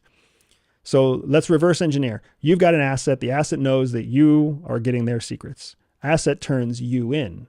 Well, now the question for the local police force or the local intelligence service is, do we wrap up the person that we know is collecting secrets, or do we observe the person who's collecting secrets to see who else are they collecting secrets from, and who else are they meeting with to report their secrets to?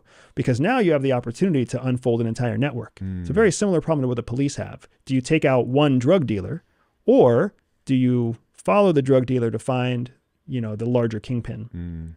So the first thing that we do when we suspect that we might be under scrutiny is amp up our situational awareness to observe whether or not we think we're being observed. So yes, bumbling surveillance would be a potential that you're being observed. Usually bumbling surveillance exists naturally.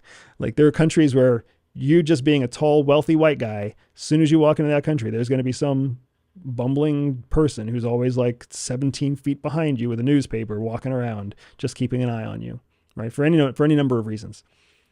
We would expect to see more refined, sophisticated surveillance. So we would look for a team. We're trained to see teams of surveillance, foot surveillance, vehicle surveillance. We're trained to know when and how to look for closed television, closed circuit TV, and or aerial drones. We know when we can spot them at the right time to confirm if they're after us, right? And if we see sophisticated surveillance, then we can trigger the next step. So that's one way that we would go about doing it. The other thing we would look for is electronic signatures that we're being electronically surveilled. There's certain signatures, there are certain behaviors that you can look for in your cell phone, in your computer, in your laptop, in your smart TV, on your smart devices. There's certain things that you can keep an eye out for that demonstrate that you might be tapped or you might be under. Are any of those watch. unclassified that you can tell me about? I'm pretty sure that it's unclassified to talk about gaps, like delays. If you start to see performance delays in a device that is performing normally, that's a good sign that it's got an additional drag on its internal CPU or its internal memory. I'm going to unit. be so paranoid now. So if your smartwatch is always working, and then all of a sudden your smartwatch has this delay, it's not catching the right time, it's not connecting to the Wi-Fi, it's got some kind of gap, some sort of digital gap, right? That's usually a sign that something in the internal unit is draining it of its processing power. When a hack happens, when an information or a data hack happens, they're not usually very clean and they're not efficient. So they are very energy intensive. So for your watch or for your phone or for your smart TV to be sending your signal out to another location all the time, right, is going to constantly fill up. It's going to take all the demand on your RAM that's being carried in your smart device. So when you see that, it's an indicator. Does that mean you run and hide? Not necessarily. It's just an indicator. Oftentimes we find indicators as very comfortable things, because if there's an indicator that we're being surveilled, then that means it's not an indicator that as soon as we step outside, we're going to get wrapped up into a van. Now we have time. We have time to get off the X as long as we don't fucking melt down. Right. So, and that's the big thing too. When you see surveillance on your smartwatch or surveillance on your smartphone, your smart TV starts to jigger. And then you also see surveillance on the street. Guess what every fiber in your body wants you to do? Run and hit that self-destruct button, right? Just run. I'm out of here as fast as I can. Maybe if I get on a tuk-tuk and it takes me to a local airport and I pay some local pilot $300, he'll just fly me to Cambodia. Maybe. No, it's not going to work that way. You're going to get intercepted 15 minutes after you start the run. Like the way the human brain can rationalize through a dangerous situation and come to the wrong conclusion, it's incredible. What tools do you use to keep control of your mind? I can't fathom being a spy and having to manage my anxiety. Like, that'd be nuts. No way. I would not excel at this. So, I mean, anxiety is a challenge. Anxiety is a challenge, but I will also tell you that CIA recruits heavily for people that have anxiety. For people that have anxiety? People that have what? So what are some of the superpowers about having anxiety? You're paranoid all the time. Yeah. Huge advantage, God dude. Damn, I worry that I would give myself away. So here's what the other nice thing about people with anxiety is that they have a very real idea of where their true limits are, because their true limits are tied oftentimes to their level of comfort. So you're like, I would never do these things. You can fathom espionage because we've been talking this whole time and you clearly have a very strong line of sight into how it works, right? It's just psychology. You said it yourself. So absolutely you can fathom it. So it's really just a question of whether or not you have the competency and the skills to execute it. Today you might not. Well, guess what? We spend 3, 4, 5 weeks together, even doing just superficial training, and all of a sudden you're going to be like, I think I could do this. Like, I've got anxiety, but I think I could do this. My wife is deployed all over the world. She is general anxiety disorder. What's it called? When you're diagnosed, and she has been medicated for her own anxiety disorders. Wow. She's operated all over the world, right? Because she learned the skills. Another lesson that I think is really important that the agency gives us. Yeah. And I apologize if I'm stepping on your toes in any way here. Step away. People sell confidence, right? There's books out there about how to be confident. There's fucking TED Talks about all you got to do is stand like this and you're going to be confident, right? Confidence is a perception, not a real thing. Confidence is how you perceive your own emotional reaction or your own emotional relationship with the environment around you. Confidence doesn't exist. It can't be measured. It can't be improved or reduced. Confidence is a non sequitur. It's an empty word. What we mean when we say confidence is competence. We want competence in what we're doing, because the more competent you are, the more comfortable you are executing, right? The more comfortable you are executing, the more comfortable you are taking risks, which is when you take a risk, it's called courage, right? So there's this relationship between confidence, competence, and courage that we just, because of all the unethical business owners out there, they just summarize it all as confidence, and they try to sell you some course that tells you if you look at yourself in the mirror and say, you know, you're worth it, you deserve to succeed, somehow you're going to have more confidence. Or if you stand like this, you're going to have more confidence. Confidence is tied directly to competence. If you increase your knowledge in something, you increase your competence, you are able to give your rational logic side of your brain, the left side of your brain, you're able to give it more accurate information from which it can use to process a probability matrix of your successful outcome, right? It's all about making good decisions. Another Bill you quote, right? It's all about making good decisions. You make good decisions when you have superior information. You have superior information when you have superior competence. The more competent you are in a skill, the more courageous you are to take risks revolving around that skill. That's all there is to it. So CIA can take anybody off the street, anybody, teach them the competence, increase their competence in the right skills, and then deploy them to execute an operation. They have to be able to do that because the diversity of the targets that you need to talk to are as diverse as the gene pool in the United States. Sometimes you need somebody who is on the spectrum. Sometimes you need somebody who's on a non-neurotypical person to go out there and execute an operation. So you have to be able to teach them the competent skills to go do it. Sometimes you need somebody who's handicapped. Sometimes you need somebody who's obese. Sometimes you need somebody who's old. Sometimes you need somebody who's like surprisingly young. You need all sorts of people because the individual who executes the operation is tailored to fit the operation because they need to get through the public life and the private life into the secret life as quickly as possible. Do you know what Stuxnet is? Yeah. Okay, so give people a quick primer in the context of that was the moment that I realized, oh, there's a whole world happening that I just didn't realize was real. I thought it was only in movies, but like this whole espionage game is deep. Is deep. Yeah. So, and I would love to go more into that too. But so Stuxnet, quick primer. Stuxnet was a piece of code that was developed specifically to interact with what we knew at the time to be the software system running Iranian uranium enrichment Facilities. Yeah, there was a very specific tool.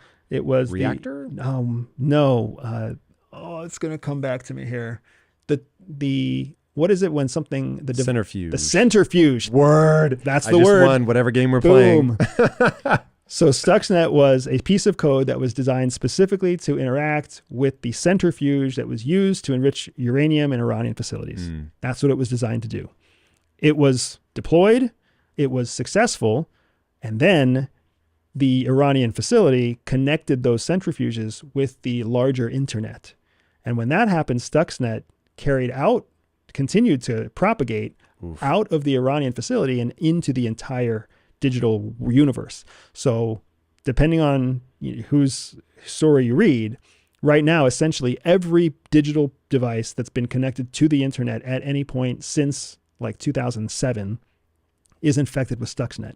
That's crazy. But Stuxnet was so well designed that it only has a negative effect on the centrifuge operating system that was used by the Iranian nuclear facility at the time. That's so bananas. Okay, so how deep does a rabbit hole go? Like, there's like a whole battle being fought. Ray Dalio talks about the 5 types of war. One of them is technological. How deep is that war? The espionage war or the technological war? The espionage war. So let's start with the espionage war, because this is a point that I love making that not everybody understands, right? 2016, the election where Trump became president, it became mainstream news that the Russians were suspected to be interfering with the election. And the world went crazy, right? The American people went bananas. FBI, Secret Service, Facebook had to change their algorithms. Twitter was on the chopping block for contributing to Russian covert influence operations, right? You remember. Oh, yes. Why the hell do we think 2016 was the first time that happened? Why would we think that? Because we caught them in 2016? I mean, if we caught them in 2016, how many elections did they influence successfully before that where we never caught them? And that's just one country. What about China? What about France? What about Israel? What about Germany? What about Brazil? What about India? I mean, there's as many countries out there. There's 64, I think, countries right now.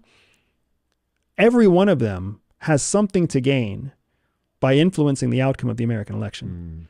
Why would we think that nothing ever happened prior to 2016? Why would we think that the presidents we've elected, even in just yours and mine timeline, why do we think Bush was chosen by the American people?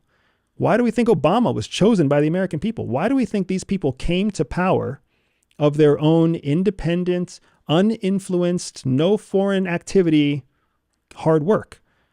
It's probability-wise, it's extremely improbable. Like it's improbable that these people came to power and there wasn't also some country engaging in covert influence that was contributing to the outcome of the election. Jesus. That's how deep it goes. It's silly for us to think that just because we see it, that means that it started then. It's like seeing a roach in your apartment, right? If you see a roach in your apartment, that's not the only roach. The walls are disgusting with roaches, right? We saw it in 2016. That means it's been there for a long, long time. Why do we think George Washington became the first president of the United States? Because he earned it and the American people voted for him? France was the reason we won the American Revolution. You don't think that had something to do with, you don't think France had a say in who became the leader of the new United States? Now, I'm not saying that all of our presidents have been given to us by foreign powers. That's not what I'm saying. But what I am, they're part of the equation. it's a part of the equation. And you can't ignore that part of the equation, right? So now we have our entire political system is constantly embroiled in some sort of battle with espionage. And that's just our political system. Our DOD, I don't know how much you keep up with espionage news. Russia has penetrated the Army's medical corps. 2 Army officers were arrested just 3 months ago. Whoa. Recruited spies, recruited by the Russians. Yeah. We've had nuclear naval engineers recruited by the Chinese who have also been arrested in the last 3 to 4 months. I heard about that one. Like, we are heavily penetrated, heavily targeted, heavily penetrated by all the services in the world. And there's a famous quote out there in the world of foreign policy that says there are no permanent friends or enemies, just permanent interests. Whoa. That's good. So why do we think anybody is a friend? Why do we think an ally is a friend? If you recall, there was a major issue, I think it was 2010, maybe 2011, where the German chancellor was notified that the American NSA was spying on the Germans. Whoa. We have had people go to jail from our Navy who were recruited and working as spies for the Israelis. What? Like, this history tells you the story. It's just that nobody really spends time researching espionage history. So we have to understand how laughably predictable are human beings. We are so laughably predictable that you and I can predict that people aren't even aware that arrests are happening every few months of spies in the United States, in the military, in politics, right? In the Department of State, in the Department of Commerce, in the White House. Like, it's not surprising unless you let yourself be surprised, which, again, it's a predictable human thing to just, if we don't know about it, then it must not exist. And then it's also predictably human to assume that a friend is a friend. There are no permanent friends, right? There are people from my life, 13 to 25, that are not my friend anymore because our interests diverged. And that's normal and that's natural. And it's also normal and natural to feel pain when you outgrow somebody or when you have to leave somebody behind because your interests have diverged. And the saddest thing to me is the people who, when they feel that pain, when they feel that dissonance of leaving behind something from the past, they instead choose to give up on the ambition and double down on the anchor. Yeah, getting trapped by, these are my friends, I don't want to leave them behind. That's crazy. I don't want to get off this topic, though. This is never in a million years did I think that this kind of thing would interest me, but also never in a million years did I think that we'd be living through a transitional moment where the U.S. is a declining superpower against a rising superpower in China. That as of the recording of this, the BRICS nations, Brazil, Russia, India, China, and South Africa, are making moves to create their own currency to stop trading in US dollar. Yep. So the dollar hegemony it's been under attack for a very, very, very long time. So I don't want to make this a headline that people panic about, but it certainly does feel like there's a lot happening right now that is super unnerving. And if it's got my attention, which this is really something that I'm slow to react to, but if it's got my attention, I think that it's reaching a certain level. Now, it could just be social media makes things like this visible to even me. But everybody I talk to, Ray Dalio, who I pay very, very close attention to, for people that don't know him, he just recently sort of retired, the largest hedge fund in the world. So nobody's made more money off of being right about what's happening in geopolitics than this guy. And he's like, yeah, we're at the 4 types. There's 5 types of war that I mentioned earlier. We're in 4 of them with China already. The only one we're not in is an actual hot war where people are shooting guns. What's your take on the global stability right now? So unfortunately, I would say that the world, the globe, is fairly stable. The question is, what's the foundation of that stability? The foundation for the stability of the world for a long time has been the United States. We are seeing that transition, just like you said, right? It's that place where you slide the pizza off the pizza pan and onto the cutting board, right? We've been the pizza pan for a long time, and now it's sliding to someone else. The pizza's still very stable, but what's the platform? What's the foundation? I am always optimistic that the United States will recover. It will change its ways, will find a way to reunify the incredible polarity that we're in right now and get focused on the one true goal, American primacy. Do you think that's possible in a world where I know, just saying American primacy, it like puts you at risk of being canceled? Like people just, there is a contingent. I won't even say how big it is, but they're fucking loud. There is a contingent of people, and it could be large, that's offensive. I understand it. I do. I understand it, and that's okay. I hope that doesn't happen on your show, right? You'll get some of it, to be sure. No, I'm not worried about it happening to me. I just hope nobody cancels your show. But too rich for that. But the truth is, American survival is not being threatened. We don't have an existential threat to the United States. Existential threats are the threats that make people move. We talk about existential threats. More likely, other countries talk about existential threats. And what is an existential threat? A true existential threat is a threat that challenges your very existence. The existence of the United States is contingent upon the existence of the United States government, not Americans. Like we sometimes think that Americans make the United States. The United States is a representative republic government that has never existed before that now exists. So if that government falls or if that government cracks or breaks, all the people will still be here, right? But America will be gone. So the existential threat to the United States is the one that would trigger Americans to react. Now, we've come close to those moments. 9/11 is one of those times when all Americans... That felt awesome for a hot minute. It felt so good. The unity, yeah. Yeah, all of a sudden, all of our differences melted away, right? The same thing happened at Pearl Harbor. All of our differences melted away because we had a common enemy.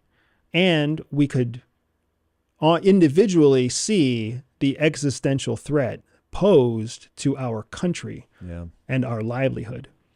Since 9/11, we have not had that kind of a threat. Countries around us have woken up to the fact, just like Emperor Hirohito in World War II said, "I fear we have woke a sleeping dragon."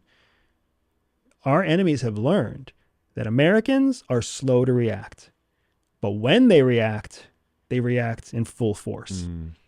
There's no way a savvy, intelligent, superpower competitor, GPC, global power competitor, is going to trigger an existential threat to the United States. Because they know that as long as they basically let us segment ourselves separately, as long as we insulate ourselves separately, we're going to eat ourselves to death with our own stupid little bitter squabbles about American primacy, right? Or about woke culture, or about representation, or about who knows what. We're going to just waste our time bickering in our little room, and we're not going to wake up to what's happening in the entire building. That's the strategy of the future. Is to keep us divided. It's not to keep, an influence campaign is always cheaper, easier, and and has a higher probability of success than a military campaign. So an influence campaign is basically like, hey, don't forget that you have race issues. Hey, don't forget that there's a socioeconomic divide. Hey, don't forget that the South tried to secede from the Union one. They're just picking, they're just poking and throwing salt on a wound. And then we are fighting over it. Right? And we fill our days worrying about this garbage, blind to what's happening on the larger scale, blind to the fact that the fantastic example is the global war on terrorism. The United States led the global war on terrorism following 9/11, right? And it felt good for a hot minute, like you said. We were all on the same page and we were all in this fight. Then that fight lasted 10 years. And then that fight lasted 20 years. Also, it became so dodgy. Like what we were like, if we had just been relentless about Osama bin Laden, That's like one when I thing. heard how we caught him in like the size of a shadow, I don't know if that's true, but like it sounded dope. And I was just like, dude, we're ninjas. This is amazing. Yeah. But that was after like a lot of, and look, I'm not super engaged in this stuff, so I'm definitely popping off ignorantly, but it did not feel good as a casual observer where we ended up going and how we ended up fighting and all that. And it just seemed like, wait, what are we doing? Right. So that felt like a squandered opportunity. Well, during those 20 years, while we were mastering the art of hunting terrorism, hunting terrorists in mountains in Pakistan and Afghanistan, what were our global power competitors doing? Was Russia engaged in the global war on terror? Was China involved in the global war on terror? So all the hundreds of billions of dollars that we spent in that war, we spent in a war that was a giant distraction for us that gave our closest near-peer competitors 20 years to invest their money and grow to become a larger threat than we were even aware they were becoming, right? And then China, all of a sudden, China has multiple aircraft carriers and they're launching aircraft from aircraft carriers and they can project power into the South Asian seas. That's insane, right? All of a sudden, like the Russian Federation is in close relationships with the Chinese and the Syrians and the North Koreans and the Iranians. How do we just wake up to this? Right? And that's what happens. It happens because we are still an adolescent country. So we get very myopic and we become very focused on the thing that we're playing with right now. And we lose the larger sight, the larger vision. The world has watched us do this for too long, and they don't make the same mistake twice, especially not authoritarian countries, because authoritarian countries have the benefit of authoritarian rulers that sit in an office or sit in a place, in a chair, for 15, 20, 30 years, right? They don't deal with the kind of tumult and transition that we have in the United States. I believe our constant change of leadership is part of what makes us strong, but we haven't yet learned how to have a change in leadership without a change in focus. That's what we haven't quite learned to do yet. So we're giving our authoritarian enemies an opportunity to have focus for a long period of time against us, while we don't have that against them. Okay, so why were we able to be so strong? And now we're not. Before you even answer that question, let me frame it for people. And if I go wrong on any of this, let me know. But this to me goes back to what I did not expect to be the theme of this conversation, but how hilariously predictable humans are. So Ray Dalio takes a very economic view of the world, and he's like, oh, hey, by the way, what he calls the big cycle is so predictable that he broke it down into 6 phases. And every empire has gone through these 6 phases. They last for roughly like 100 to 150 years. America's basically at the end of the 100-year cycle. And phase 6 is total collapse, war, basically. And the old world order falls apart. There's usually a violent war, and then a new world order is established.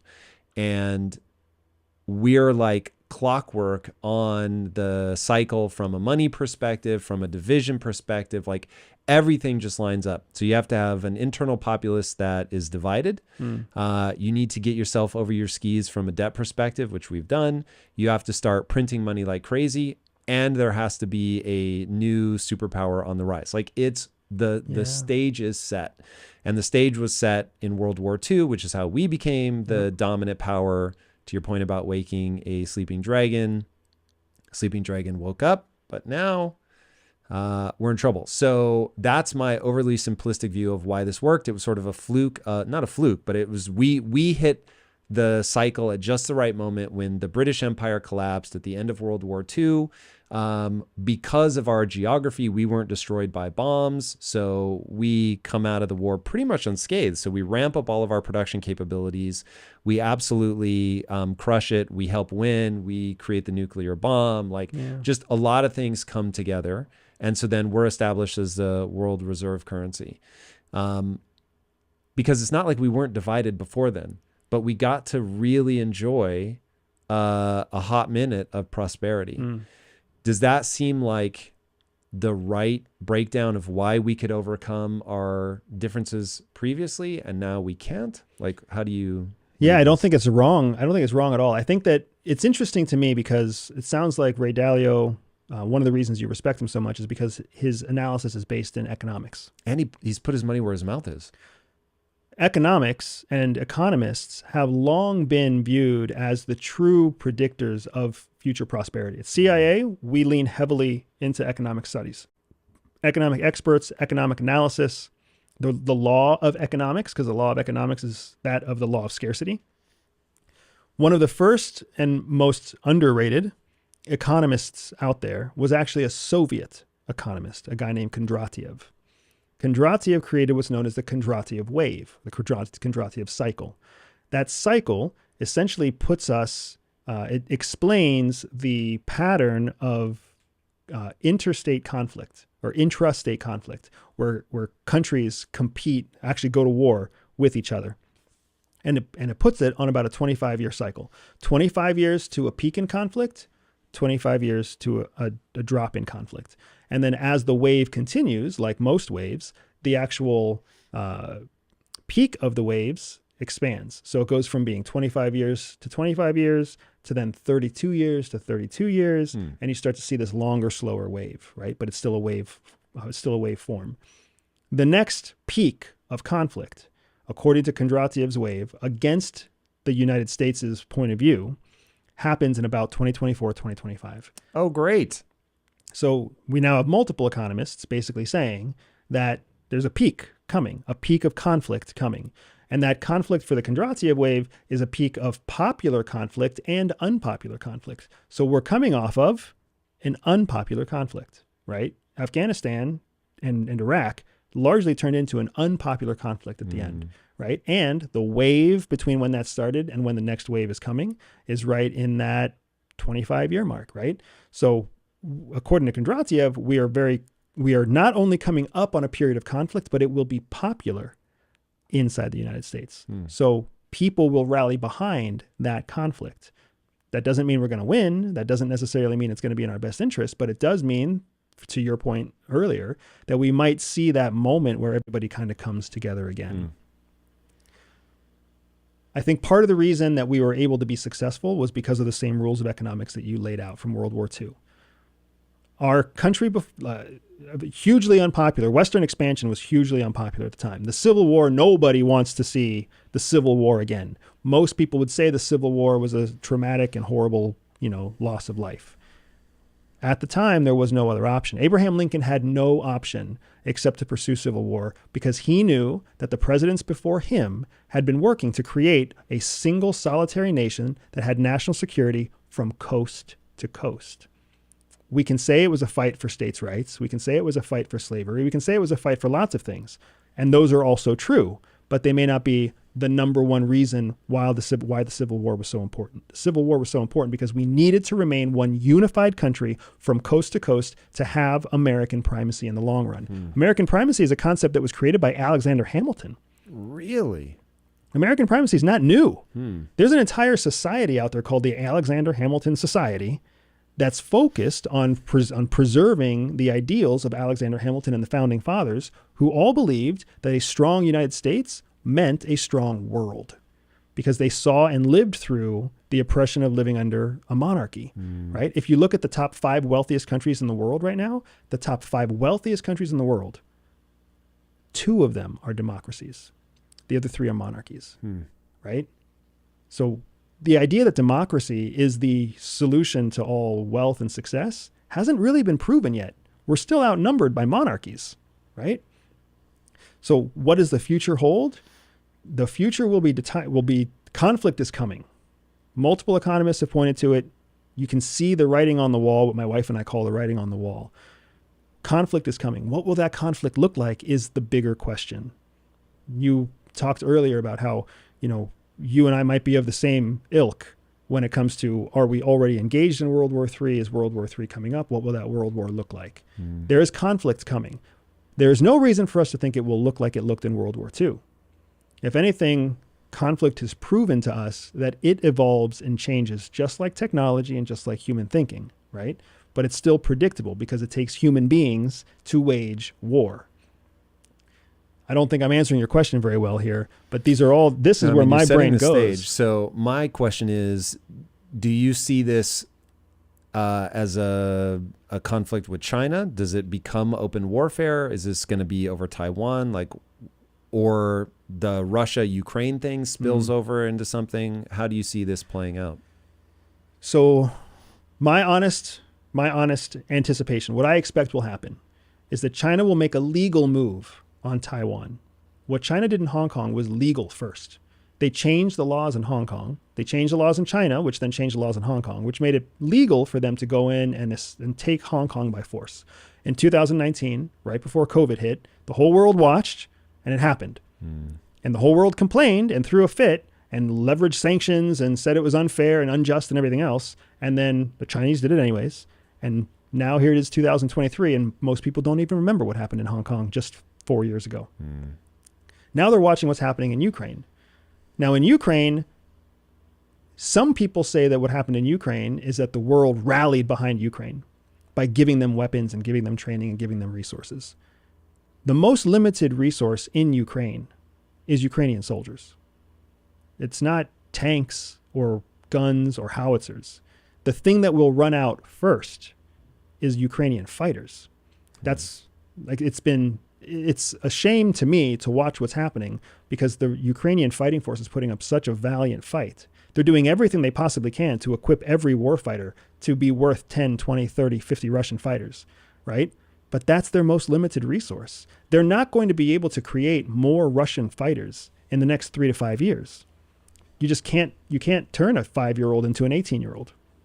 So that's the resource. That's the clock that Zelensky knows he's fighting against, that he's racing against, is not a clock of fighter jets or missile defense systems. It's how am I going to find enough fighters?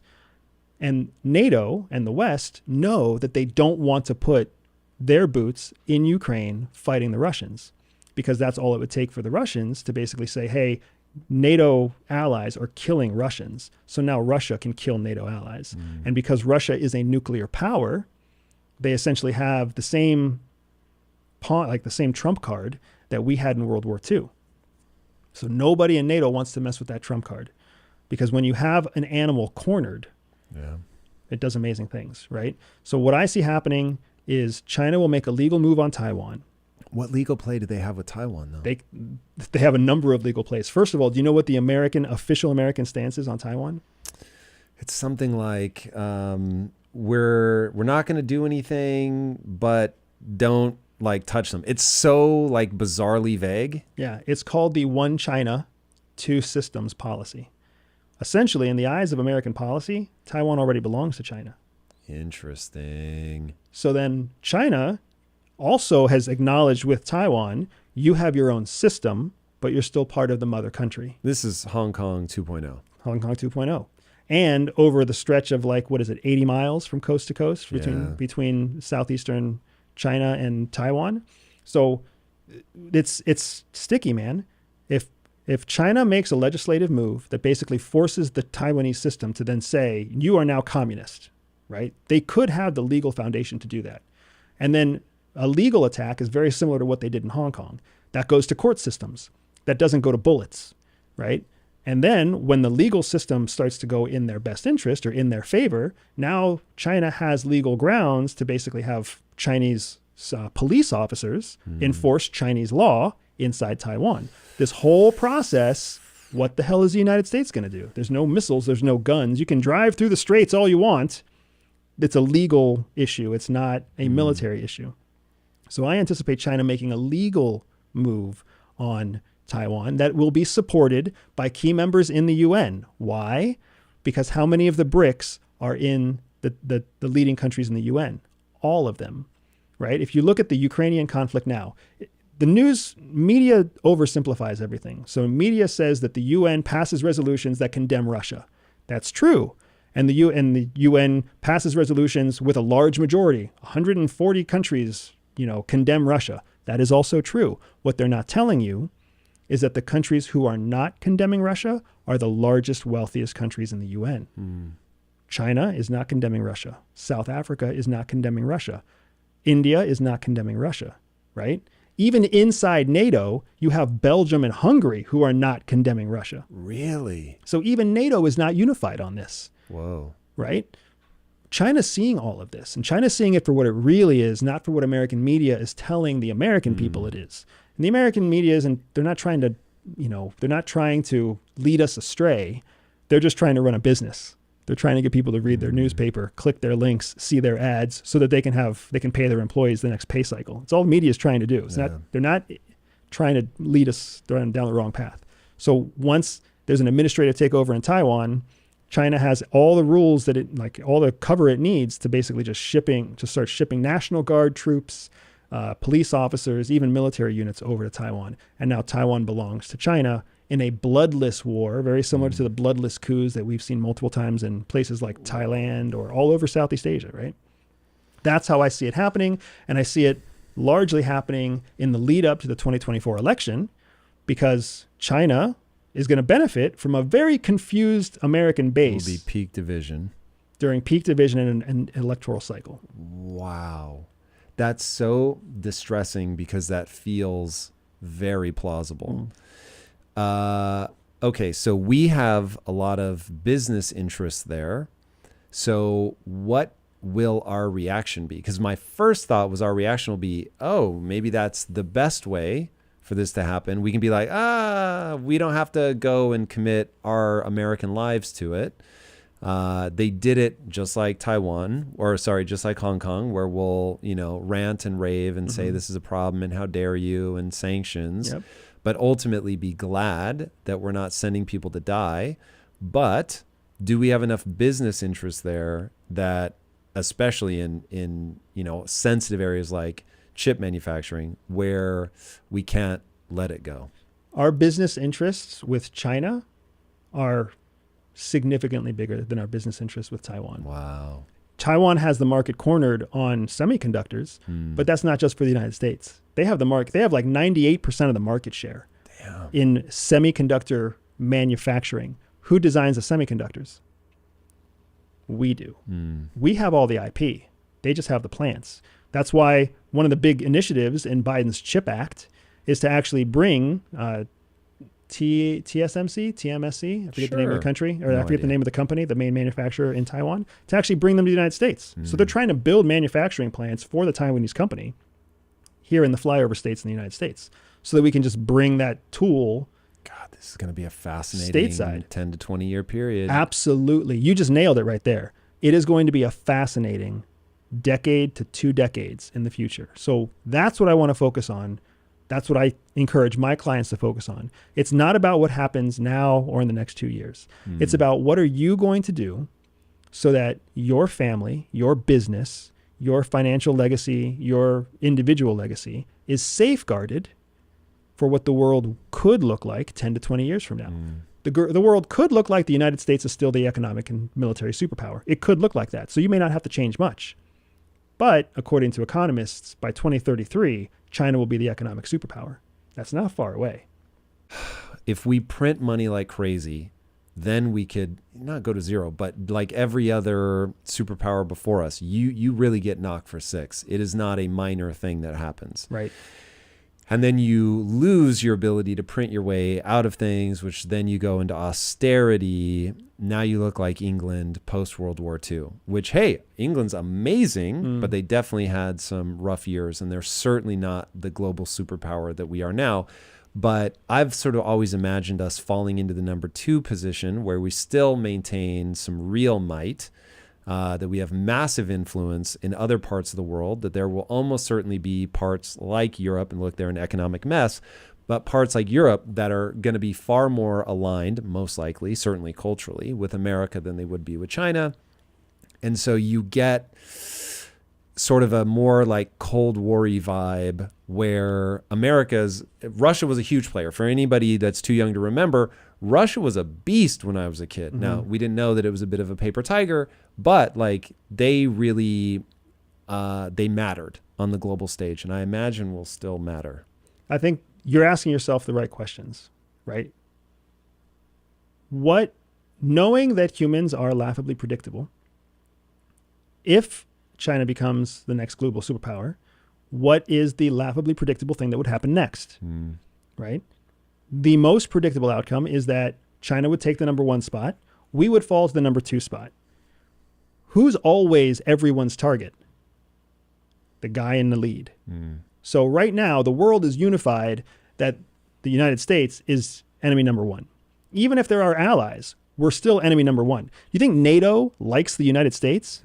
No. France and Germany have both come out to say that they don't want the United States in NATO anymore. What? Absolutely. The Chancellor of Germany has said he wants Germany to have the largest army in Europe, specifically so that they can't be bossed around anymore by the United States because everybody's over-dependent on the United States military. Right? The president of France, early in the invasion with Ukraine, shut Biden down and said, you are exacerbating this conflict with the rhetoric that you're spitting in Poland and the United States, when you don't even have, the United States isn't even within the firing range of Russia. Right? So France and Germany have had something to say. Biden has been so successful with his policy in Poland because Poland has long had history against Russia. So it's a natural way in. Poland already hates Russia, and Poland will take any help it can get from anybody in NATO. And so the United States comes in and says, hey, we'll help you, Poland. We'll back you up, and Poland backs the United States up. But Canada and France and Russia and Germany and the UK, they have a very different story there. Whoa. We have to talk about France. So I was scandalized in my research to hear you say that when you think about like the most hardcore intelligence agencies, that France, of all places, is like brutal. The DGSE. DGSE, yep. What's their shtick? Why France? So there's a couple reasons why France. So one of the biggest reasons why France is because in the late 90s, the United States CIA was caught spying on the French government. Just like in the early 2010s, we were caught spying on the German government, right? Unlike Germany, France holds a grudge. So is France not spying on us? Of course they are. Yeah, of course they are. So, but it's like we got caught, and so now they get to be mad? No, it's more like something changed. Prior to the 90s, prior to the late 90s, France wasn't so interested in the United States. They were interested in more direct threats to France. Well, now in the late 90s, there's this giant flap inside France, and now France is like, fuck the Americans, right? So they start to dedicate resources to building up an intelligence service and a skill set that makes sure that they will never be penetrated by the Americans again, right? The DGSE becomes one of the, and still remains, one of the best funded, most technically capable intelligence services in the world. Why does France have enough money to put all of their resources into their intelligence operations? Because guess what they don't have to worry about? Military industrial complex, because they're part of NATO, and the United States wants to keep sending weapons and troops into the European countries.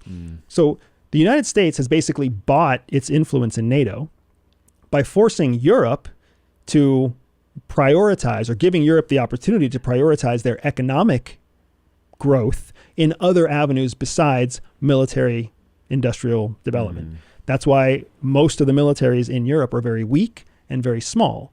Now, there are some that are modernized, which is why everybody's so excited about Sweden and Finland coming into NATO. But most other countries are outdated and underfunded. And they don't need to be funded, because if something happens in Poland, Article 5 of the NATO alliance means that the United States military is going to come save the day. So they're okay with that. And of course, the United States is okay with that too, because it means there's never going to be a military competitor in the North Atlantic Treaty Organization. As a result, what does get to happen is those countries can take all the money that they would spend on military defense and channel it into intelligence operations. Now, when they channel it into intelligence operations against China, North Korea, Iran, terrorism, they share that information back and forth with the United States selectively, and they build that alliance. But they also spend those resources spying against the United States. That's so funny. And because France specifically is so well funded and holds a grudge and is so adept specifically at targeting Americans, they have made a huge impact in the space of economic and industrial espionage against the United States. There are, if you talk to an intelligence professional, like I'm sure you have friends in your network, and you're like, hey, is France really that big a deal? You will hear the same thing over and over again. Fuck France. Wow. You will hear those two words from every intelligence professional out there because we have all been bested at some point in time by the DGSE. They either stumbled into one of our cases, they false flagged and pretended to be CIA and recruited an asset from underneath us, or who knows what, right? But they know how to target Americans. Whoa.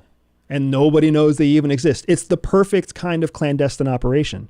Nobody even knows the threat is there. The way that information warfare works, leveraging the human animal against itself, I am waking up to a reality that I've been so focused in my life on my businesses and my loves and passions and my wife, oh my God, that I'm totally blind to all this. And that I have an outdated vision. Like I think of France from the 80s and 90s when I was a kid, and like we all made fun of them. They put their hands up. Exactly. They don't even fight back. 100%. Yeah. And so my vision, I'm sure, on a lot of these countries is really skewed in terms of what they actually think about us.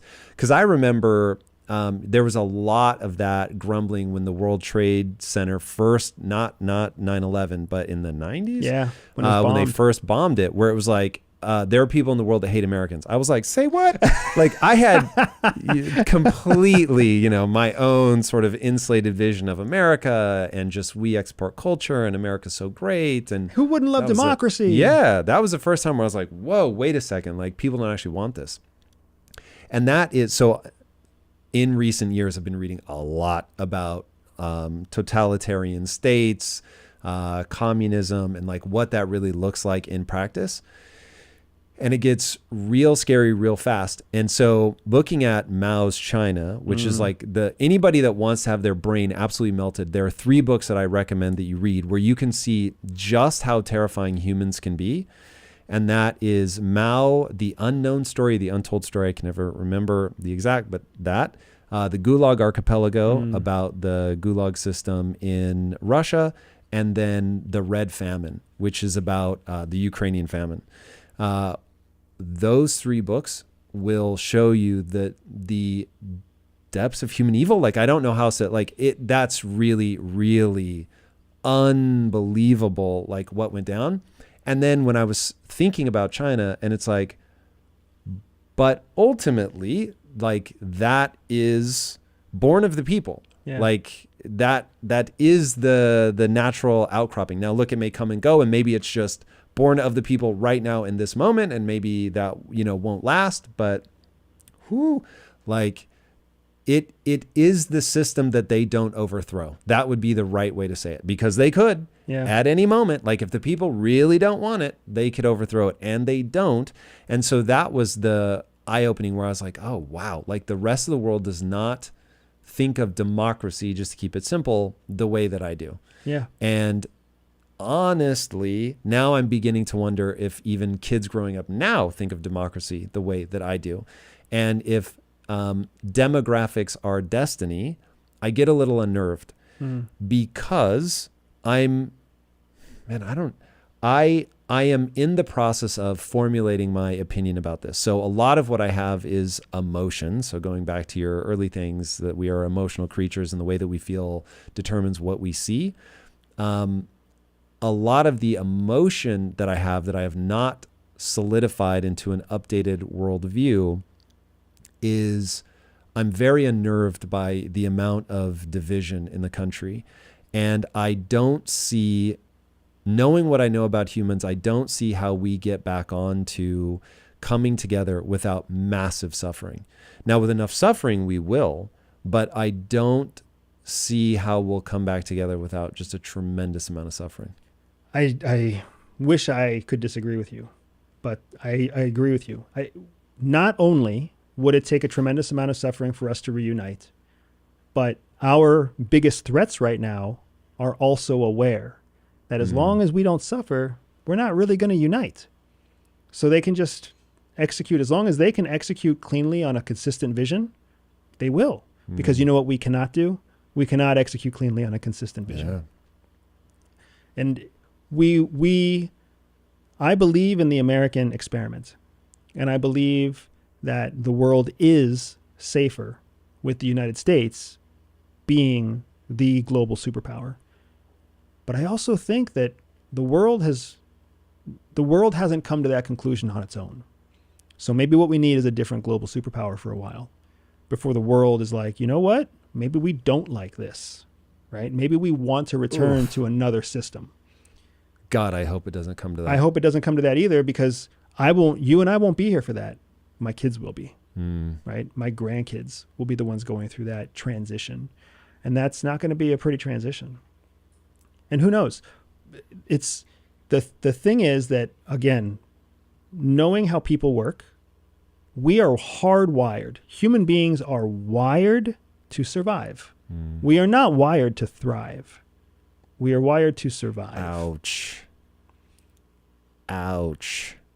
Yeah. The human brain, the processing that goes between the amygdala and the sensory cortex and all the different parts of your left and right brain that help you reach conclusions, they were all built and they have all evolved around the idea of individual survival. So whatever happens, human beings will survive, will adapt, and will survive. We might suffer along the way, but Buddhism says suffering is part of the experience, right? So to avoid suffering is almost contrary to the faith-based, the dominant faith-based religions in the world, right? Islam, Christianity, Buddhism, Hinduism, they all agree suffering is unavoidable. But human beings still find a way to persevere.